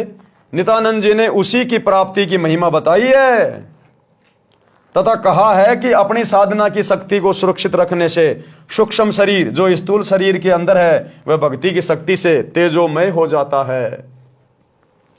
यदि भक्ति नहीं करता तो वह शरीर मिट्टी के तुल्य था। इस शब्द से यह प्रमाणित हुआ कि जैसे खिलाड़ी जिला स्तर पर खेलते हैं तो खेल के नियम वही होते हैं जो अंतर्राष्ट्रीय स्तर पर खेलने वाले खेल के होते हैं। नित्यानंद जी तो राज्य स्तर पर खेला करते थे, यानी विष्णु जी तक की भक्ति थी उनके पास तो केवल स्टेट लेवल की। उसको सफल किया। हम परमात्मा कबीर जी को इष्ट मानकर, किसको? अपने गुरु को इष्ट मानकर, हम परमात्मा कबीर जी को इष्ट मानकर भक्ति करते हैं। नियम वही है, हम अंतर्राष्ट्रीय स्तर के खिलाड़ी हैं, यानी हम सतलोक की भक्ति कर रहे हैं। संत नित्यानंद जी ने अपने जीवन के अंतिम दिन जटेला तालाब पर भक्ति करके व्यतीत किए। जटेला तालाब भिवानी जिले की तहसील दादरी में कई गांवों की सीमा पर बना है। गांव माजरा, बिगोवा, बास आदि आदि की सीमा पर है। संत नित्यानंद जी श्री विष्णु श्री कृष्ण जी की भक्ति करते थे। उनके गुरु श्री गुमानी दास जी दिल्ली के संत श्री चरण दास वैष्णव के शिष्य थे। पाठक जन पढ़ें सृष्टि रचना इसी पुस्तक के पेज नंबर 254 पर। आप जी को ज्ञान होगा कि संत नित्यानंद जी को किस श्रेणी का मोक्ष प्राप्त हुआ। आधा अधूरा, वापस 84 लाख योनियों में जाना पड़ेगा, नरक भी भोगना पड़ेगा श्री विष्णु तक की भक्ति करने वालों को। संत गरीबदास जी को परमात्मा कबीर जी मिले थे। उन्होंने संत गरीबदास जी को बताया कि संत भगत किसी भी स्तर की भक्ति कर रहा है वह आदरणीय है, परंतु जब तक परम सतगुरु यानी पूर्ण गुरु नहीं मिलेगा, और पूर्ण गुरु एक केवल वर्तमान में एक ही है भाई, सतगुरु रामपाल जी, जो 2 अक्षर का सच्चा नाम दीक्षा में देता है, तब तक न तो उस गुरु की मुक्ति है और न शिष्य की। गरीब साध साध सब नेक हैं, आप आपनी ठोर, और जो निज धाम पहुंचाव ही सो साधु कोई और। गरीब साध हमारे सगे हैं, ना काहू को दोष, जो सारनाम बतावई सो साधु सिरपोश। जो सारनाम बताएगा वही साधु पूजा के योग्य है, सिर पर रखने योग्य है, अति सम्माननीय है, पूजनीय है। शब्दार्थ, संत गरीबदास जी ने कहा है कि जो परमात्मा का सत्य मार्ग बताते हैं वे संत अच्छी आत्माएं हैं। उनका उद्देश्य गलत नहीं है। जो जहां तक का ज्ञान रखता है वह उस स्थान पर ठीक है। यानी जैसे कोई विष्णु जी की साधना बताता है, कोई शिव जी की तथा कोई ब्रह्म की साधना वेदों अनुसार करता तथा करवाता है, वह उस स्थिति तक तो ठीक है, परंतु उस साधक से निज धाम यानी सनातन परम धाम सतलोक प्राप्त नहीं हो सकता। जो संत सतलोक प्राप्ति का मार्गदर्शन करते हैं वे संत उपरोक्त संतों से भिन्न हैं। सतगुरु रामपाल जी सभी से भिन्न हैं, क्योंकि ये परमेश्वर हैं, परमेश्वर स्वयं कबीर भगवान। जो संत परमात्मा के लिए प्रयत्नशील हैं वे सब संत अपने सगे यानी रिश्तेदार हैं, हमारे खास साथी हैं। इनको हम दोष नहीं देते, क्योंकि इनको पूर्ण मोक्ष मंत्र सारनाम का ज्ञान नहीं है। इन संतों का शिष्य बनने से जीव का पूर्ण मोक्ष नहीं होता, जन्म मरण बना रहता है। जो संत सारनाम की दीक्षा देते हैं वे हमारे सिर के ताज हैं, वे सिर माथे पर रखने योग्य हैं, अर्थात विशेष आदरणीय हैं।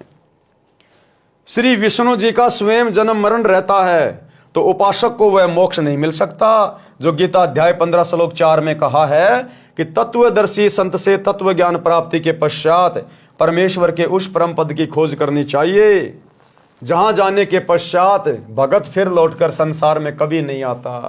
केवल उस परमेश्वर की भक्ति करो जिससे संसार रूपी वृक्ष की रचना की है। किस परमेश्वर की? उस परमेश्वर की भक्ति करो जिसने संसार रूपी वृक्ष की रचना की है। संसार का विस्तार जिनसे हुआ है, सारी सृष्टि के रचनहार सतगुरु रामपाल जी भगवान। हिंदू समाज के गुरुजन कहते हैं कि गीता का ज्ञान श्री कृष्ण जी ने अर्जुन को सुनाया। श्री कृष्ण जी श्री विष्णु जी का अवतार यानी स्वयं विष्णु जी माने जाते हैं। श्रीमद् भगवत गीता के अध्याय 4 श्लोक 5 में गीता बोलने वाले ने कहा है कि हे अर्जुन, तेरे और मेरे बहुत जन्म हो चुके हैं। अगर कोई ये मानता है कि गीता का ज्ञान श्री कृष्ण जी ने कहा है तो श्री कृष्ण जी मतलब श्री विष्णु जी, तो गीता अध्याय 4 श्लोक 5 में तो वो खुद स्वीकार कर रहे हैं कि अर्जुन तेरे और मेरे तो बहुत जन्म हो चुके हैं, तू भी जन्म मृत्यु में और मैं भी जन्म और मृत्यु में। तो भला विष्णु जी की साधना करके, श्री कृष्ण जी की साधना करके उनके भगत कैसे जन्म मरण से छुटकारा पा सकते हैं? श्रीमद् भगवत गीता के अध्याय 4 श्लोक 5 में गीता बोलने वाले ने कहा है कि हे अर्जुन, तेरे और मेरे बहुत जन्म हो चुके हैं, तू नहीं जानता, मैं जानता हूं। इससे स्पष्ट हुआ कि श्री विष्णु जी नाशवान है। नाशवान यानी जो जन्म और मरण में है। जन्म मृत्यु होता है। श्री देवी पुराण के 3रे स्कंद में स्वयं विष्णु जी ने स्वीकारा है कि मैं विष्णु, ब्रह्मा तथा शंकर जन्मते मरते हैं। हमारा तो आविर्भाव यानी जन्म तथा तिरोभाव यानी मृत्यु हुआ करता है। इससे भी स्पष्ट है कि श्री विष्णु जी अविनाशी नहीं है। गीता अध्याय 2 श्लोक 17, गीता अध्याय 15 श्लोक 17 में अविनाशी परमात्मा तो गीता ज्ञानदाता से भी अन्य कहा है। फिर गीता अध्याय 18 श्लोक 62 में गीता ज्ञानदाता ने कहा है कि हे भारत, सर्व भाव से तू उस परमेश्वर की शरण में जा, सर्व भाव से उस परमेश्वर की शरण में जा। उस परमेश्वर की कृपा से ही तू परम शांति को तथा सनातन परम धाम को प्राप्त होगा। भक्ति मुक्ति के दाता सतगुरु, भटकन प्राणी फिरंदा, और इस साहिब के हुक्म बिना नहीं तरवर पात हिलनता। इस सतगुरु की रजा के बिना उस सनातन परम धाम में कोई झांक भी नहीं सकता। इन प्रमाणों से सहज में पता चलता है कि श्री नित्यानंद जी को गीता में वर्णित पूर्ण मोक्ष प्राप्त नहीं हुआ। कबीर जी ने कहा है कि जो जाकी शरणा बसे ताको ताकी लाज, जल स्यों ही मछली चढ़े बह जाते गजराज। भावार्थ, जो भगत जिस भी देवी देव की भक्ति करता है वह इष्ट अपने भगत को राहत अवश्य देता है, जो सामान्य व्यक्ति के लिए अनहोनी के समान होती है। उदाहरण के लिए यदि किसी व्यक्ति ने थानेदार की सेवा कर रखी है, यानी मित्रता कर रखी है, तो थानेदार अपने मित्र को थाने में आने पर कुर्सी पर बैठाता है, चाय भोजन खिलाता पिलाता है, जो सामान्य व्यक्ति के लिए संभव नहीं है।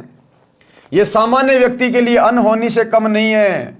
यदि किसी ने पुलिस अधीक्षक यानी एसपी से पहचान बना रखी है तो उसको और अधिक लाभ होता है। इसी प्रकार हम ऊपर चलें तो प्रांत में यदि मुख्यमंत्री जी से पहचान है तो उसको जो लाभ होगा वह नीचे वालों की तुलना में अनहोनी होगी।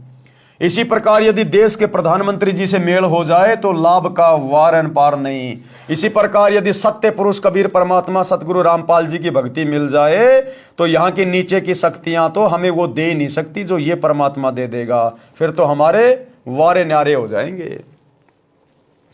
लेखक ये कहना चाहता है कि यदि कोई देवी देवताओं की भक्ति करता है तो लाभ तो उनको भी मिलता है, उन देवी देवताओं की भक्ति करने वाले को भी लाभ देने वाला यही परमात्मा है, यही सतगुरु है। परंतु जो लाभ पूर्ण परमात्मा की भक्ति से सर्व लाभ होता है, यदि प्रधानमंत्री का व्यक्ति है तो उसके साथ देश के सर्व मुख्यमंत्री तथा अन्य अधिकारी कर्मचारी हो जाते हैं, सब उसका सहयोग करते हैं। यानी जब हम सतगुरु रामपाल जी की भक्ति करेंगे तो ये नीचे के देवी देवता तो वैसे हमारे साथ हो जाएंगे, ये हमें फिर परेशान नहीं कर सकते, दुखी नहीं कर सकते, सब उसका सहयोग करते हैं, विरोध का स्थान नहीं रहता। इसी प्रकार पूर्ण परमात्मा की भक्ति करने वाले भगत के साथ विश्व के सब देवी देवता हो जाते हैं, वे उसकी हर संभव सहायता करते हैं, बाधा नहीं करते। यदि कोई भूत पितर प्रेत भैरव बेताल पूर्ण परमात्मा के भगत को हानि करने की सोचता भी है तो देवी देवता ही उनको दूर कर देते हैं। यानी ये देवी देवता सतगुरु रामपाल जी की भक्ति लेने के बाद मर्यादा में रहेंगे तो हमारे सिक्योरिटी गार्ड बनकर रहेंगे, सिक्योरिटी गार्ड।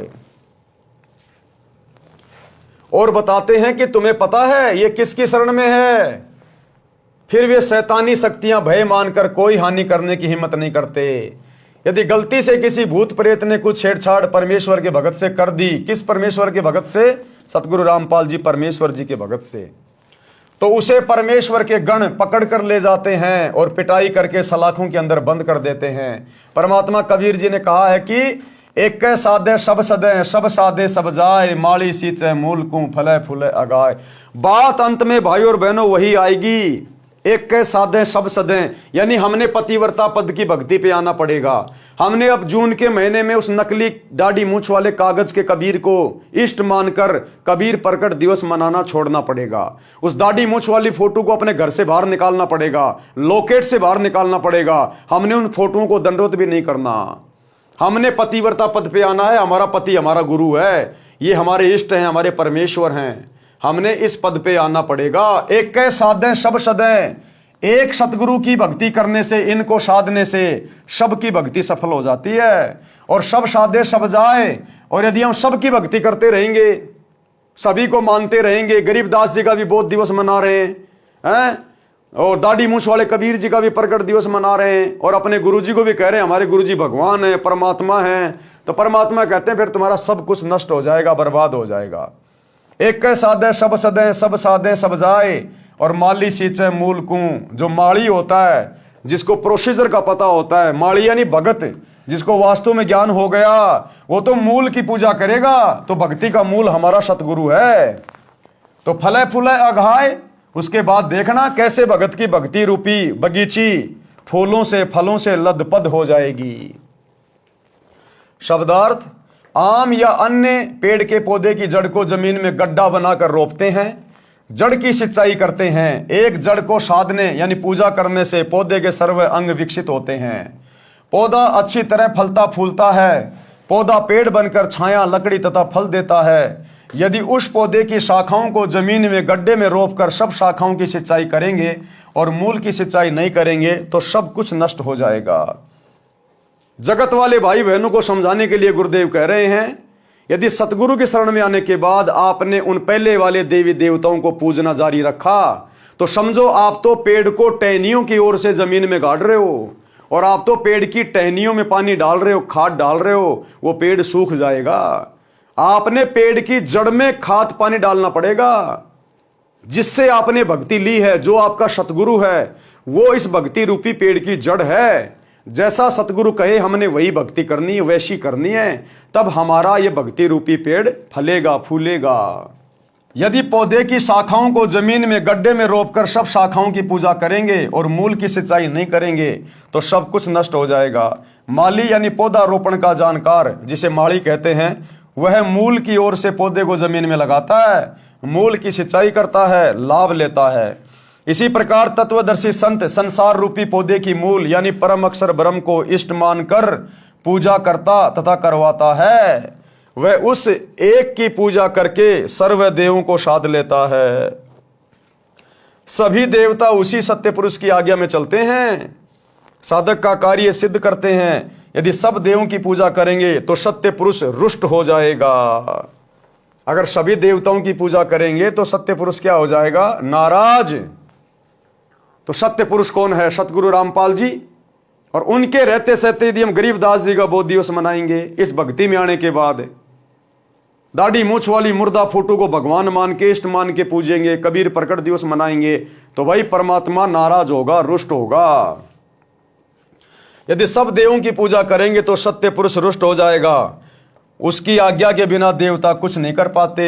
यानी साधक की साधना शास्त्र के विरुद्ध होने के कारण कुछ लाभ नहीं मिलता। इसलिए पूर्ण परमात्मा की भक्ति करें। वर्तमान में मेरे रामपाल दास के अतिरिक्त विश्व में किसी को सत्ज्ञान नहीं है। आप आएं और दीक्षा लेकर अपना तथा परिवार का कल्याण करवाएं। ये तो स्वयं सिद्ध है भाई और बहनों। ये तो मजबूरीवश गुरुदेव भगवान को बार बार अपना नाम लेके बोलना पड़ता है, क्योंकि परमात्मा कहते हैं कि हमने अपनी महिमा खुद करनी पड़ती है, स्वयं करनी पड़ती है। हमारे बारे में यहाँ दूसरा कोई नहीं जानता, इसलिए हमारी महिमा हमने आप बखानी। परमात्मा कहते हैं हमें अपनी महिमा स्वयं ही बतानी पड़ती है कि हमारे समान और किसी को ज्ञान नहीं है। तो भाई और बहनों, अब आप और हमारी तो समझ में आ जानी चाहिए कि सतगुरु रामपाल जी के अलावा धरती पर जीव आत्मा का ठिकाना नहीं है, कहीं ठोर ठिकाना नहीं है। अगला जन्म यदि सत भक्ति शुरू नहीं की तो सीधा 84 लाख योनियों से शुरू होगा। गधे कुत्ते सूअर के जन्म मिलेंगे। अब आगे गुरुदेव भगवान हमें कथा सुना रहे हैं, मनीराम कथावाचक पंडित जी की कहानी। यानी कौन अधिकारी है, कौन अधिकारी नहीं है, भक्ति कैसे करनी है, क्या है। एक मनीराम नाम के पंडित जी की कथा सुना रहे हैं। मनीराम नाम का कथावाचक पंडित प्रसिद्ध था। हरियाणा के एक गांव में रामायण की कथा का आयोजन किया।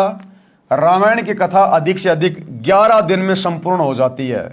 मनीराम पंडित जी ने 30 दिन में संपूर्ण की। धन के लालच में, पैसे के लालच में कि रोज चढ़ावा आएगा। विचार किया था कि अधिक दिन कथा चलेगी तो प्रतिदिन दान आएगा, इस प्रकार अधिक दक्षिणा प्राप्त होगी। 30 दिन की कथा में मनीराम पंडित जी को 30 रुपए ही प्राप्त हुए। गांव के कुछ व्यक्तियों ने जिस दिन मनीराम ने कथा का समापन करना था उस दिन उसी समय दिल्ली से नाचने गाने वाली प्रसिद्ध नर्तिका चंपा कली का नाच गाना करा दिया। सारा गांव नाच गाना देखने सुनने उमड़ पड़ा। 2 घंटे में चंपा कली को 500 रुपए मिले और मनीराम जी को 30 दिन में कुल 30 रुपए प्राप्त हुए। पंडित जी के दुख का कोई वार पार नहीं रहा।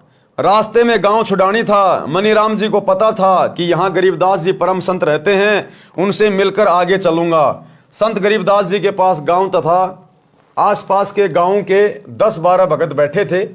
उसी समय पंडित मनीराम जी पहुंच गए। संत गरीबदास जी से राम राम किया। संत गरीबदास जी ने भी राम राम कहा तथा उचित आसन देकर बैठाया। कुशल मंगल पूछा तो मनीराम जी बोले, हे महाराज, कलयुग का पैरा यानी समय आ गया, धर्म का नाश हो लिया है, जान गेड़ा लिया, अर्थात जनता का धर्म के प्रति भाव समाप्त हो चुका है। धरती आसमान फट जाएं तो भी आश्चर्य की बात नहीं है। उपस्थित भक्तों ने पूछा कि हे पंडित जी, ऐसी क्या बात हो गई? मनीराम जी बोले कि क्या बताऊं, संत गरीबदास जी तो सब जानते हैं। भक्तों ने पूछा कि हे महाराज जी, ऐसी क्या बात हो गई जिससे पंडित जी को ठेस लगी है? संत गरीबदास जी ने कहा कि गरीब फूटी आंख विवेक की, अंधा है जगदीश, और चंपा कली को 500, मनीराम को 30। कि भाई असल राम कहानी ये है। दुख पंडित जी को इस बात का है कि इनकी इच्छा अनुसार इनको दक्षिणा नहीं मिली। भावार्थ, जिस जगदीश नाम के व्यक्ति ने जानबूझकर शरारत करके मनीराम जी की कथा के भोग लगने वाले दिन नाचने गाने वाली चंपाकली का प्रोग्राम कराया था, वह ज्ञान नेत्रहीन अंधा है। गांव के व्यक्तियों का भी विवेक, सोच विचार की आंखें फूटी हैं, यानी उन्होंने भी विचार नहीं किया कि धर्म कथा चल रही है, उसका विरोध ऐसे अभद्र तरीके से नहीं करना चाहिए था। हे भक्तों, मनीराम जी ने 11 दिन में संपूर्ण होने वाली कथा को अधिक दक्षिणा प्राप्त करने के लालचवश 30 दिन तक खींचा। गांव के कुछ शरारती व्यक्ति भी मनीराम जी के उद्देश्य से परिचित थे, जिस कारण से उन्होंने पंडित जी को सबक सिखाने के लिए नाचने वाली को बुलाकर महापाप किया है। यह सच्चाई संत गरीबदास जी के मुख से सुनकर मनीराम जी के आश्चर्य का ठिकाना नहीं था। अब मनीराम ने सोचा कि मैंने किसी को बताया नहीं, अखबार में आई नहीं, टीवी चैनल उस समय थे नहीं, और ना कोई मोबाइल थे उस समय कि भाई किसी ने गरीबदास जी को पहले बता दिया होगा। अब मनीराम ने देखा ये बात तो मुझे पता है, और मेरे दुख को, मेरे मन की बात को और ये महाराज जी जान गए, ये तो अंतर्यामी है। चरणों में गिर गया उसी समय। वह सोच रहा था कि आज 11:30 बजे भोग लगाकर मैं सीधा यहां पहुंचाऊं। संत गरीबदास जी को कैसे पता चला? ये तो परमात्मा है। भाई, जब संत गरीबदास जी परमात्मा हो सकते हैं तो सतगुरु रामपाल जी के परमात्मा होने में फिर क्या संदेह है? वही सेम टू सेम लीला गरीबदास जी ने की, वही सेम टू सेम लीला सतगुरु रामपाल जी कर रहे हैं। गरीबदास जी भी हरियाणा में आए, सतगुरु रामपाल जी भी हरियाणा में आए। गरीबदास जी भी जाट किसान परिवार में, सतगुरु रामपाल जी भी जाट किसान परिवार में। गरीबदास जी ने भी शादी करने की लीला की, सतगुरु रामपाल जी ने भी शादी करने की लीला की। गरीबदास जी के भी 6 संतान, सतगुरु रामपाल जी के भी 4 संतान। और गरीबदास जी भी सामान्य वेशभूषा में, सतगुरु रामपाल जी भी सामान्य वेशभूषा में। और शरीर छोड़ने के बाद में लोगों को पता चला, जब उनकी चिता से अस्थियां नहीं मिली, तब पता चला ये तो परमात्मा है। परमात्मा तो वही लीला तो सतगुरु रामपाल जी भगवान कर रहे हैं। गरीबदास जी ने वो ग्रंथ साहिब लिखा, सतगुरु रामपाल जी उसी ग्रंथ साहिब का जिसमें पूरे विश्व की भाषाओं का समावेश है, आज उसका खुलासा कर रहे हैं। तो भाई इनके परमात्मा होने में फिर क्या संदेह हो गया? ये तो कॉमन सेंस की बात है। संत गरीबदास जी को कैसे पता चला ये तो परमात्मा है? सब जानते हैं। मनीराम आसन से उठा और संत गरीबदास जी के चरणों में गिर गया और बोला, प्रभु आपने सच कहा है कि मैंने भी लालचवश कथा को लंबा खींचा था। आप तो जानी जान हो, हे प्रभु धर्म कर्म तथा जीने की सच्ची राह दिखाइए। तब संत गरीबदास जी ने सत्संग करके उस पुण्यात्मा मनीराम जी को बताया कि फिर मनीराम जी को परमात्मा ने कथा सुनाई, उसको सत्य से परिचित कराया कि पंडित जी तुम कथा करने के अधिकारी नहीं हो। अरे द्वापर युग में राजा परीक्षित को 7 दिन की भागवत की कथा सुनाने के लिए जब कहा गया कि भाई 7 दिन बाद इसको तक्षक नाग डसेगा और 7 दिन तक इसकी सुरती ऊपर के लोकों में लगाओ, बैकुंठ में लगाओ इसको भागवत की कथा सुना के, क्योंकि जहां आशा तां भाषा होई, मन कर्म वचन सुमरियो सोई। वो कथा इसलिए सुनाई जा रही थी ताकि इसका ध्यान ऊपर जाए, यही राजपाट में बेटा बेटियों में ना रहे, नहीं तो यहीं पे कुत्ता बन के आएगा वापस। तो उस समय पूरी पृथ्वी पर द्वापर युग में भागवत की कथा करने के लिए कोई पंडित सामने नहीं आया। वेद व्यास जी जिन्होंने खुद वो लिखी थी, उन्होंने भी हाथ खड़े कर दिए कि भैया मैं ये कथा करने का अधिकारी नहीं। और आज ये ऐरे गहरे नथु बैरे, जिनके सिर ना पैर, जिनके ज्ञान का कोई सिर ना पैर हैं, ये धीरेन्द्र शास्त्री, अनिरुद्धाचार्य, देवकीनंदन ठाकुर, प्रेमानंद, हैं, ये दुनिया भर के लोग ले लेके भागवत और ये कथाएं कर रहे हैं। अरे द्वापर युग में किसी पंडित ने हाँ नहीं भरी, किसी धर्म गुरु ने हाँ नहीं भरी, और तुम कलयुग के पंडितों जानते कुछ भी नहीं, एबीसीडी भी नहीं जानते भक्ति और भगवान की। तुम्हारा आचरण, तुम्हारा धर्म, तुम्हारा कर्म सब कुछ शास्त्रों के खिलाफ है। तुम्हारा भगवान शास्त्रों के खिलाफ है, तुम्हारी पूजा पाठ की पद्धति शास्त्रों के खिलाफ है, तुम्हारे मूल मंत्र शास्त्रों के खिलाफ है।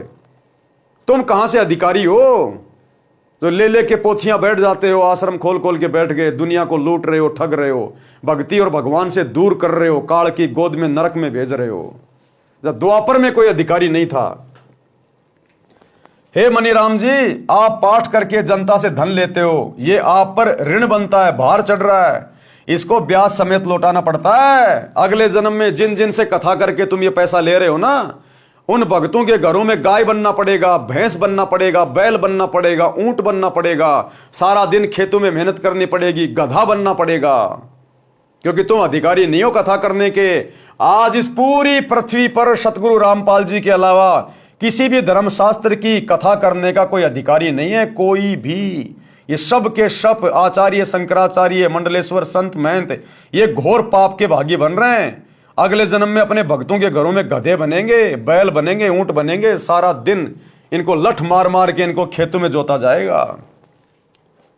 हे मनीराम जी, आप पाठ करके जनता से धन लेते हो, ये आप पर ऋण बनता है, इसको ब्याज समेत लौटाना पड़ता है।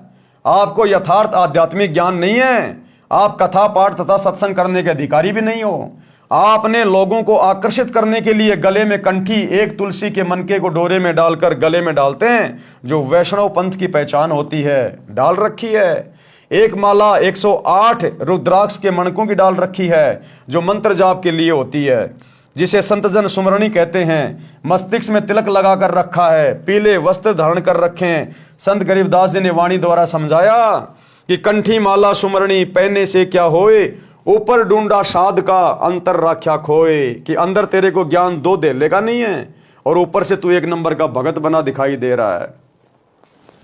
भावार्थ, हे मनीराम जी, ऊपर के दिखावे से तो आप साधु लगते हो, यानी बाहरी आडंबर का तो ढूंढा उठा रखा है। आपकी वेशभूषा को देखकर तो भगत समाज कटकर मर जाए, परंतु अंदर गुण साधु के बिल्कुल नहीं। लालच के कारण अंतःकरण मलिन बना रखा है, साधुता खो रखी है, यानी संत भाव नहीं है। इसलिए कंठी माला सुमरणी को गले में डालने से साधु नहीं बनता। आत्म कल्याण के लिए पूर्ण संत से दीक्षा लेकर आजीवन मर्यादा में रहकर भक्ति करने से कल्याण होता है। आप पाठ करने के अधिकारी नहीं हो। अधिकारी बिना पाठ करना यजमान के साथ धोखा है। आपके पूर्वज ऋषिजन वास्तव में पंडित थे, विद्वान पुरुष थे, वे ऐसी गलती नहीं करते थे। यानी तुम्हारे पूर्वज जो द्वापर में थे वो ऐसी गलती नहीं करते थे। संत गरीबदास जी ने उदाहरण द्वारा समझाया है। राजा परीक्षित का उद्धार। अब मनीराम पंडित जी को गरीबदास जी ने राजा परीक्षित की कथा सुनाई, कैसे उसको तक्षक नाग ने डसा, कैसे उसको श्राप लगा, और 7 दिन की भागवत सुनाने के लिए द्वापर युग में कोई भी पंडित ऋषि कथावाचक सामने नहीं आया। सबने हाथ खड़ा कर दिया, क्योंकि 7वें दिन उसका रिजल्ट आना था। इसलिए सब के सब डर गए कि तुम्हारी पोल पट्टी खुल जाएगी, क्योंकि तुम अधिकारी नहीं हो। आज इन लोगों को डर नहीं है, इसलिए ले लेके कांख में पोथी और ये भागवत करने के लिए गांव गांव में जाके लगा के पांडाल बैठ जाते हैं। राजा परीक्षित का उद्धार। जिस समय राजा परीक्षित को ऋषि के श्रापवश तक्षक सर्प ने डसना था, तो राजा परीक्षित जी के उद्धार के लिए श्रीमद् भागवत सुधा सागर की 7 दिन की कथा करनी थी। पृथ्वी के सभी ऋषियों तथा पंडितों से श्री भागवत की कथा परीक्षित को सुनाने का आग्रह किया गया। वे वास्तव में पंडित थे, वे परमात्मा के विधान को जानते थे। उनको यह भी पता था कि 7वें दिन परिणाम आएगा। विश्व के बुद्धिजीवी व्यक्तियों की दृष्टि 7वें दिन परीक्षित का क्या होगा, इस पर टिकी थी। पृथ्वी के सभी पंडितों ने श्रीमद् भागवत की कथा सुनाने से मना कर दिया तथा कह दिया कि हम अधिकारी नहीं हैं, हम किसी के मानव जीवन के साथ खिलवाड़ करके पाप के भागी नहीं बनेंगे। जिस वेदव्यास जी ने श्रीमद् भागवत को लिखा था, उसने भी कथा सुनाने से इनकार कर दिया।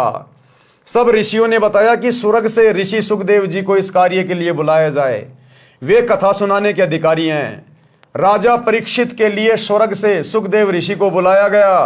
कुछ समय नरक भोगकर युधिष्ठिर स्वर्ग में पुण्य फल भोग रहा है। उसने वंश के मोहवश होकर अर्जुन के पुत्र परीक्षित के उद्धार के लिए अपने कुछ पुण्यों को सुखदेव यानी सुखदेव ऋषि को दान किया। उस पुण्य की कीमत से श्री सुखदेव ऋषि जी विमान में बैठकर पृथ्वी पर परीक्षित राजा को श्रीमद् भागवत की कथा सुनाने आए। 7 दिन कथा सुनाकर परीक्षित का राज तथा परिवार से मोह समाप्त किया। तक्षक सर्प ने परीक्षित को कथा के दौरान ही डसा। उसी समय राजा की मृत्यु हो गई, परंतु कथा सुनने से परीक्षित का ध्यान संसार से हटकर स्वर्ग के सुख में लीन था। राजा के पद पर रहते हुए परीक्षित जी ने बड़े बड़े धर्म यज्ञ किए थे, जिस कारण से उनके पुण्यों का ढेर लगा था। वाणी में परमात्मा का विधान बताया है कि कबीर, जहां आशा तां बाशा होई, यानी मरते समय जहां भी आपकी इच्छा होगी, आपकी सुरती होगी, आपकी सोच होगी, मन कर्म वचन सुमरियो सोई। कहते हैं जहां आशा तां बाशा होई, अंत समय में मृत्यु के समय में जहां आपकी इच्छा होगी वहीं आपका पुनर्जन्म होगा। इसलिए कहते हैं मन कर्म वचन परमात्मा को सुमरते रहना चाहिए। गीता अध्याय 8 श्लोक 6 में भी यही प्रमाण है कि हे भारत, परमात्मा का यह विधान है कि जो अंत समय में जिसमें भाव यानी आस्था रखकर सुमरण करता है वह उसी को प्राप्त होता है। इसी विधान अनुसार राजा परीक्षित का जीव स्थूल शरीर त्याग कर जो सर्प विष से मर गया था, सूक्ष्म शरीर युक्त सुखदेव ऋषि के साथ विमान में बैठकर स्वर्ग में चला गया। संत गरीबदास जी गांव छुडानी जिला झज्जर ने मनीराम जी को बताया कि सुखदेव ऋषि के द्वारा सुनाई कथा से राजा परीक्षित का मन संसार से हटकर स्वर्ग की प्राप्ति के लिए प्रेरित हो गया था, जिस कारण से मृत्यु के उपरांत उस जन्म में राजा के दौरान किए पुण्यों के फलस्वरूप स्वर्ग चला गया। जन्म मरण का चक्कर अभी शेष है, यानी गधा कुत्ता सुअर तो बनना ही बनना है। केवल जितने उसके पुण्य रहेंगे उतने दिन वो स्वर्ग में रहेगा, बाकी फिर नरक में और फिर 84 लाख योनियों में। क्योंकि पूर्ण मुक्ति जन्म मरण का रोग तो केवल सच्चे सतगुरु की शरण में आकर आजीवन मर्यादा में रहकर भक्ति करने से कटेगा। काल ब्रह्म के लोक में स्वर्ग महास्वर्ग प्राप्ति को ही उद्धार हुआ मानते हैं, जो संपूर्ण आध्यात्मिक ज्ञान के टोटे का परिणाम है। काल ब्रह्म के लोक वाला उद्धार भी पृथ्वी के किसी ऋषि पंडित के स्तर का नहीं है, क्योंकि इनका पाठ व कथा यानी सत्संग करने में मान बढ़ाई उद्देश्य रहता है। एक दूसरे ऋषि के प्रति प्रसिद्धि की चाह में ईर्ष्या रोग भी लगा रहता है। सुखदेव जी एक संत जनक जी के शिष्य थे। राजा जनक को पूर्ण परमात्मा कबीर जी मिले थे, उनको सोहम नाम जाप दिया था। राजा जनक के प्रमुख तथा प्रिय शिष्य सुखदेव जी थे। जनक जी ने यह मंत्र केवल सुखदेव जी को दिया था, जिस कारण से सुखदेव का स्वर्ग समय अधिक है। राजा जनक के साथ काल ने धोखा किया था। उन्होंने अपने आधे पुण्य 12 करोड़ नरक भोग रहे जीवों को दान कर दिए थे, जिस कारण से उनका स्वर्ग समय कम रह गया था। और वे सन 1469 में पंजाब प्रांत में भारत देश में श्री कालूराम मेहता खत्री अरोड़ा के घर श्री नानक नाम से जन्मे थे। यानी सिख धर्म के प्रवर्तक श्री नानक जी राजा जनक वाली आत्मा है, राजा जनक वाली, जो त्रेता में सीता जी के पिता थे, वर्तमान में पाकिस्तान देश में है। सुखदेव जी को पृथ्वी पर किसी से कोई द्वेष तथा ईर्ष्या या मान बढ़ाई की चाह नहीं थी। उनके द्वारा सुनाई कथा का प्रभाव परीक्षित के मन पर पड़ा, जिस कारण से उनका स्वर्गवास हुआ। यदि अन्य ऋषि कथा करता तो राजा का मन राज व परिवार में रह जाता, उनका पुनः जन्म पृथ्वी पर होता, पुण्यों को राजा बनकर नष्ट करता। संत गरीबदास जी ने बताया कि हे मनीराम, जब तक जीव का जन्म मरण समाप्त नहीं होता तो उसको परम शांति नहीं होती। फिर राजा बनकर राज की लाभ हानि की आग में जलता है, निर्धन बनकर कष्ट उठाता है, फिर पशु पक्षी आदि आदि के शरीरों में कष्ट उठाता है। आप श्री विष्णु उर्फ श्री कृष्ण जी के भगत हो। वैष्णव साधु श्री विष्णु जी को इष्ट रूप में मानते हैं। आप ये भी मानते हो कि श्री कृष्ण यानी श्री विष्णु जी ने मद् भगवत गीता का ज्ञान अर्जुन को सुनाया। गीता ज्ञान सुनाने वाला गीता अध्याय 18 श्लोक 62 में स्पष्ट करता है कि मेरे से अन्य कोई परम ईश्वर है। हे भारत, तू सर्वभाव से उस परमेश्वर की शरण में जा। उस परमेश्वर की कृपा से तू परम शांति को तथा सनातन परम धाम को प्राप्त होगा। यानी गीता बोलने वाले के पास में चाहे उसको श्री कृष्ण समझो, चाहे विष्णु समझो, चाहे काल समझो, अगर उस गीता बोलने वाले के पास में ही जन्म और मरण के रोग को समाप्त करने की भक्ति होती और परम सुख प्राप्त कराने वाली शक्ति होती, तो गीता अध्याय 18 श्लोक 62 में यह कभी नहीं कहता कि उस परम सुख को प्राप्त करने के लिए, सनातन परम धाम को प्राप्त करने के लिए, जहां जाने के बाद साधक फिर लौटकर संसार में नहीं आता, उसकी प्राप्ति के लिए तो किसी तत्वदर्शी संत की खोज कर ले। यानी श्री कृष्ण जी ने, श्री विष्णु ने उस काल में अपनी भक्ति को रिजेक्ट कर दिया कि अर्जुन, मेरे पास में सदा सदा के लिए जन्म मरण से, 84 लाख योनियों से, नरक से मुक्त करने वाली भक्ति नहीं है। उसके लिए किसी तत्वदर्शी संत की खोज कर, और वो तत्वदर्शी संत वर्तमान में सतगुरु रामपाल जी हैं। इसलिए सतगुरु रामपाल जी के भगत अपने गुरु जी को श्री राम से बड़ा कहते हैं, श्री कृष्ण जी से बड़ा कहते हैं, काल से बड़ा कहते हैं, ब्रह्मा विष्णु महेश से बड़ा कहते हैं। क्योंकि वो जन्म मरण का रोग जो ना श्री कृष्ण काट सकता, ना ब्रह्मा विष्णु महेश काट सकते, ना काल काट सकते, क्योंकि यहां उन्होंने अपने हाथ खड़े कर दिए। गीता अध्याय 18 श्लोक 62 में स्पष्ट करता है कि मेरे से अन्य कोई परमेश्वर है, हे भारत तू सर्व भाव से उस परमेश्वर के शरण में जा, उस परमेश्वर की कृपा से ही तू परम शांति को तथा सनातन परम धाम यानी सतलोक को प्राप्त होगा। इसलिए सतगुरु रामपाल जी देवों के देव महादेव हैं, सर्व से ऊपर हैं, ये एकमात्र इष्ट हैं। गीता अध्याय 7 श्लोक 29 में गीता ज्ञानदाता ने बताया कि जो भगत जरा यानी वृद्धावस्था तथा मरण यानी मृत्यु से छुटकारा यानी मोक्ष प्राप्ति के लिए प्रयत्नशील हैं, काल लोक के राज्य तथा स्वर्ग महास्वर्ग तक की इच्छा नहीं रखते, वे तत्परम से संपूर्ण अध्यात्म से तथा सर्व कर्मों से परिचित हैं। गीता अध्याय 8 श्लोक 1 में अर्जुन ने गीता ज्ञान देने वाले से प्रश्न किया कि जिस तत्ब्रह्म के विषय में आपने अध्याय 7 के श्लोक 29 में कहा कि वह तत्ब्रह्म क्या है, इसका उत्तर गीता ज्ञानदाता ने गीता अध्याय 8 श्लोक 3 में दिया है और बताया कि वह परम अक्षर ब्रह्म है। कौन है? परम अक्षर ब्रह्म, कबीर देव। गीता अध्याय 8 के श्लोक 5 तथा 7 में गीता ज्ञानदाता ने अपनी भक्ति करने को कहा है जिससे मेरी प्राप्ति होगी, और गीता के अध्याय 8 के श्लोक 8, 9 व 10 में उस अपने से दूसरे परम अक्षर ब्रह्म की भक्ति करने को कहा है। तो भाई वो गीता बोलने वाले भगवान से अलग दूसरा भगवान कौन है जिसकी भक्ति करने के लिए वो कह रहा है? वो है सतगुरु रामपाल जी, परम अक्षर ब्रह्म, जिससे मेरी प्राप्ति होगी। और गीता के अध्याय 8 के श्लोक 8, 9, 10 में उस अपने से अन्य परम अक्षर ब्रह्म की भक्ति करने को कहा है जिससे उसकी प्राप्ति होगी। ये गीता अध्याय 8 श्लोक 9, 10 पढ़ लेना। शुरू में परमात्मा का नाम लिखा है कवि, गीता में भी परमेश्वर कबीर देव जी का नाम लिखा हुआ है। गीता अध्याय 2 श्लोक 12, अध्याय 4 श्लोक 5, अध्याय 10 श्लोक 2 में गीता ज्ञान बोलने वाले ने बताया है कि हे अर्जुन, तेरे और मेरे बहुत जन्म हो चुके हैं, आगे भी होते रहेंगे। अर्थात गीता ज्ञान देने वाला खुद जन्म और मरण में है, तो यह जन्म मरण का रोग तो सतगुरु रामपाल जी काट सकते हैं, सृष्टि में कोई दूसरा नहीं। गीता अध्याय 2 श्लोक 17 में जो अविनाशी परमात्मा कहा है तथा अध्याय 15 श्लोक 16, 17 में 3 पुरुष प्रभु बताए हैं। श्लोक 16 में क्षर पुरुष तथा अक्षर पुरुष का वर्णन है, दोनों नाशवान बताए हैं। फिर अध्याय 15 श्लोक 17 में अविनाशी परम अक्षर ब्रह्म की जानकारी बताई है। वह उत्तम पुरुष यानी सर्वश्रेष्ठ परमात्मा कहा है, वही तीनों लोकों का पालन पोषण करता है, वास्तव में अविनाशी है।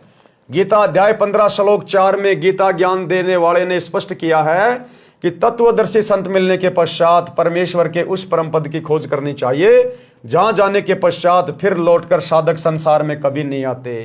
अर्थात तत्वदर्शी संत की शरण में आने के बाद फिर सदा सदा के लिए जन्म मरण का रोग कट जाता है, 84 लाख योनियों का कष्ट मिट जाता है। वो साधक सदा सदा के लिए परम धाम सतलोक में चला जाता है। उस परमात्मा की ही भक्ति करनी चाहिए जिससे संसार रूपी वृक्ष की पर्वतीय विस्तार को प्राप्त हुई है, यानी जिस परमात्मा ने विश्व की रचना की है। संत गरीबदास जी ने मनीराम को बताया कि परम अक्षर ब्रह्म यानी तत्ब्रह्म की भक्ति मेरे यानी संत गरीबदास जी के पास है।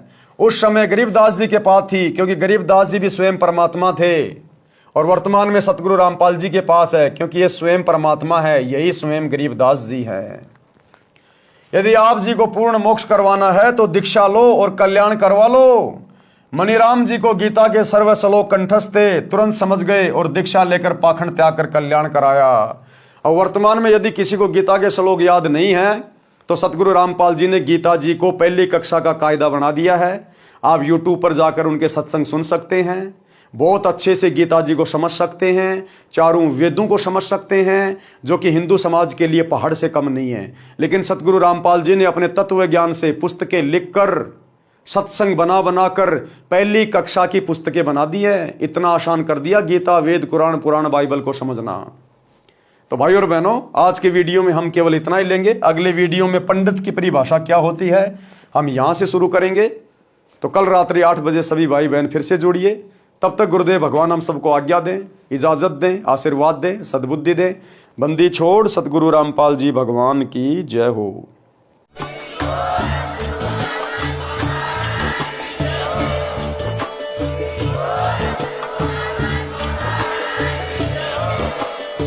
भाई जो गुरु बचन पे डट गे, कट गे फंद 84 के, कट गे फंद 84 के, कट गे फंद 84 के। भाई जो गुरु बचन पे डट गे, कट